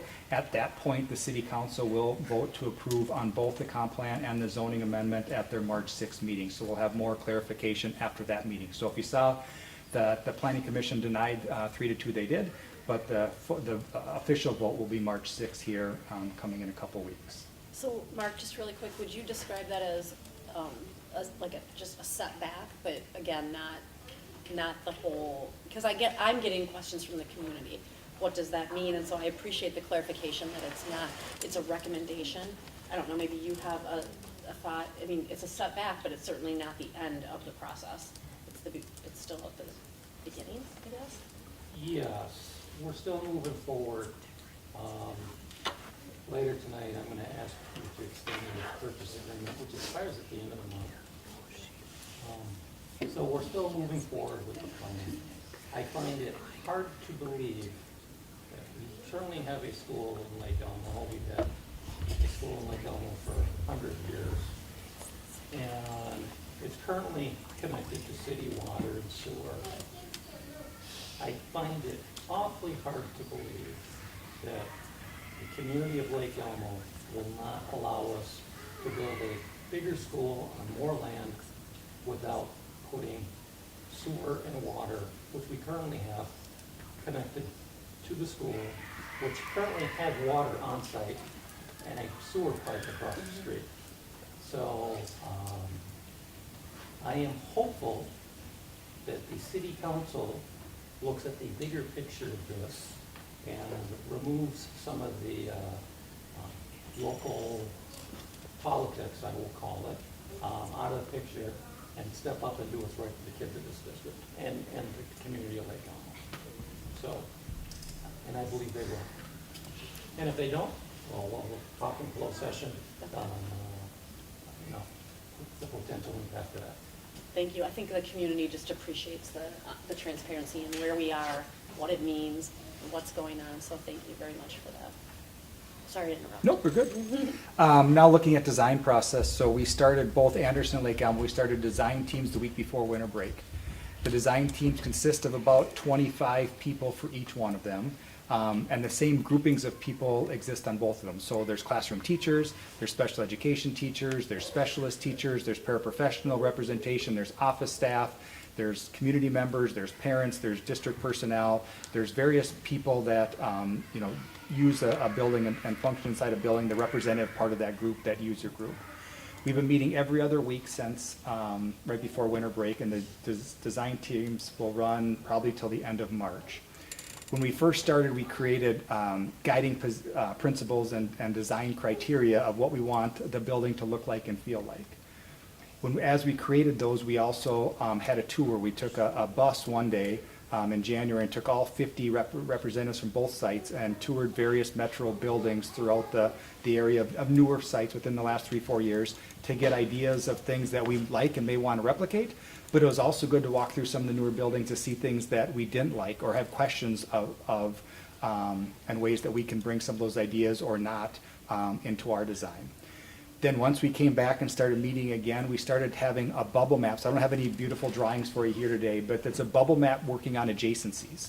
And the adjacencies right now is kind of where do we want things to live within the building. So for instance, where's the cafeteria in relation to the playground, looking at that lunch recess? Where's our classrooms in relation to our specialty areas? Looking at nights and weekends, what areas of the building want to be accessible to the public, gym use, cafeteria, those sorts of things, and which one we want to have, sectioned off or be able to lock down. How do we want our classrooms to function in terms of collaboration and access to other rooms, and how do grade levels want to function in terms of, so there's a lot of conversations around adjacencies, and each one has their positives and each one has their drawbacks. So we're working through that process right now to get kind of we call it a bubble map, to kind of see where we want each thing to live. Then in April, May, we're going to get user groups together to really dig down to the nitty-gritty of each one of those spaces. So you take the gymnasium, for instance, we'll take all the Phi Ed teachers in the district, get them together and talk about how we want to stripe the gym floor, how we want the gym to look. Same thing with media specialists, we'll get together, art teachers, those sorts of things. We'll get the classroom teachers together to what's the teaching wall, where do we want the technology to be, where's outlets going to go. I mean, really those finer points and those finer details within those user groups. Then we'll look at bidding this summer into early fall, and then start construction next spring, kind of a year from now when the thaw hits. We may end up doing for Lake Elmo, just with the size of the building, it's bigger than an Anderson, we may end up doing 2 bid packages for Lake Elmo. One would just be a site and able to kind of grade and clear the site out before the snow falls. So that's all set. So once it thaws, we can start to actually do the construction just to save some time just for the size of that facility. We don't think we'll need to do that for Anderson, but we're talking about in that timeline. So I may come back to you with 2 separate bid packages with the Lake Elmo and just try to get some of that site work done next fall before winter hits. But we are still on pace to open fall of 2026. The other two projects is the Oakland addition as well as the Stillwater High School entryway. Those are smaller, we're not building two new schools, so those design teams will start to meet here at end of March. And again, be on that same timeline as the elementary schools are. So that's kind of a brief overview of where we are, those individual projects, and open it up to questions or comments that you have. And I just had one question, and then I'll open it up to everyone, but you mentioned a lot of different stakeholders, and I know it's hard in elementary, right, because the kids are a little younger, but are there students on these committees at all, or participating in? We have not had that yet. Okay, do we plan on incorporating students We could in that moving forward. process? Yep. Okay. It would just, I think especially as you get into the middle school, there might be some opinions and even in, I'm sure architects would do that all the time, get that younger student voice. Any other questions? Thank you very much for the update. Can we encourage community members to write the council in support? I would just say, because a lot of community members, I said it was my last question, but I do get a lot of community members saying, what can I do? How can I help? Perhaps sending an email. Council has approval authority. So email the council. Email the Lake Elmo City Council. If the council does not approve the project, it is very likely that we will not be, we will be somewhere else with another. But I also want to say this, because we did get a phone call as well. We will be building a new elementary school. Yeah. So somebody's called asking about, do the tax dollars go back? No, we are building, we have a need for an elementary school. It's new, so we are building a location. Hopefully. At this point, we, at Lake Elmo, we are examining contingencies as well. And so with that, we just have 2 closed sessions tonight. Can I read both, right? Or am I? Correct. Can I read both and then, or do I have to read one, go in, and then do we have to come back? Did we ever get? You can read them both, and then we do have to come back. We could extend the purchase agreement. Okay. Oh, okay. I'll read both of them. Hopefully the cough doesn't get in the way. The next item on the agenda is a closed session. Pursuant to Minnesota Statute 13D.03B, the governing body of a public employer may by a majority vote in a public meeting decide to hold a closed meeting to consider strategy for labor negotiations, including negotiation strategies or developments or discussion and review of labor negotiation proposals conducted pursuant to sections 179A.01 to 179A.25. Almost made it. And so I will entertain a motion to close. Okay. In a second. Director Lauer. And then I'm going to read the next one because there is a second one. Pursuant to Minnesota Statute 13D.05, Subdivision 3C3, which allows the board to go into a closed session to develop or consider an offer to purchase or sell real property. I will entertain, do you need to do that? Yeah. Okay. We'll entertain a motion to go into closed session for that purpose. Dr. Corbani, in a second. Okay, Dr. Hocker. All those in favor of moving to closed section for both of those purposes, raise your hand and say aye. Aye. Opposed? We're in closed session. To come back.